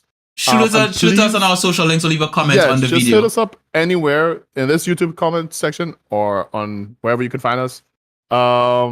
Maybe we should have it. You should probably have like your Discord or something in this. Don't worry. All those links are all there. Oh, So that's all. Okay. at the end of the day, you guys just shoot us what you want us to talk about Hit next, us up. and We'll talk together. Yeah. Oh my God, the poll has betrayed me.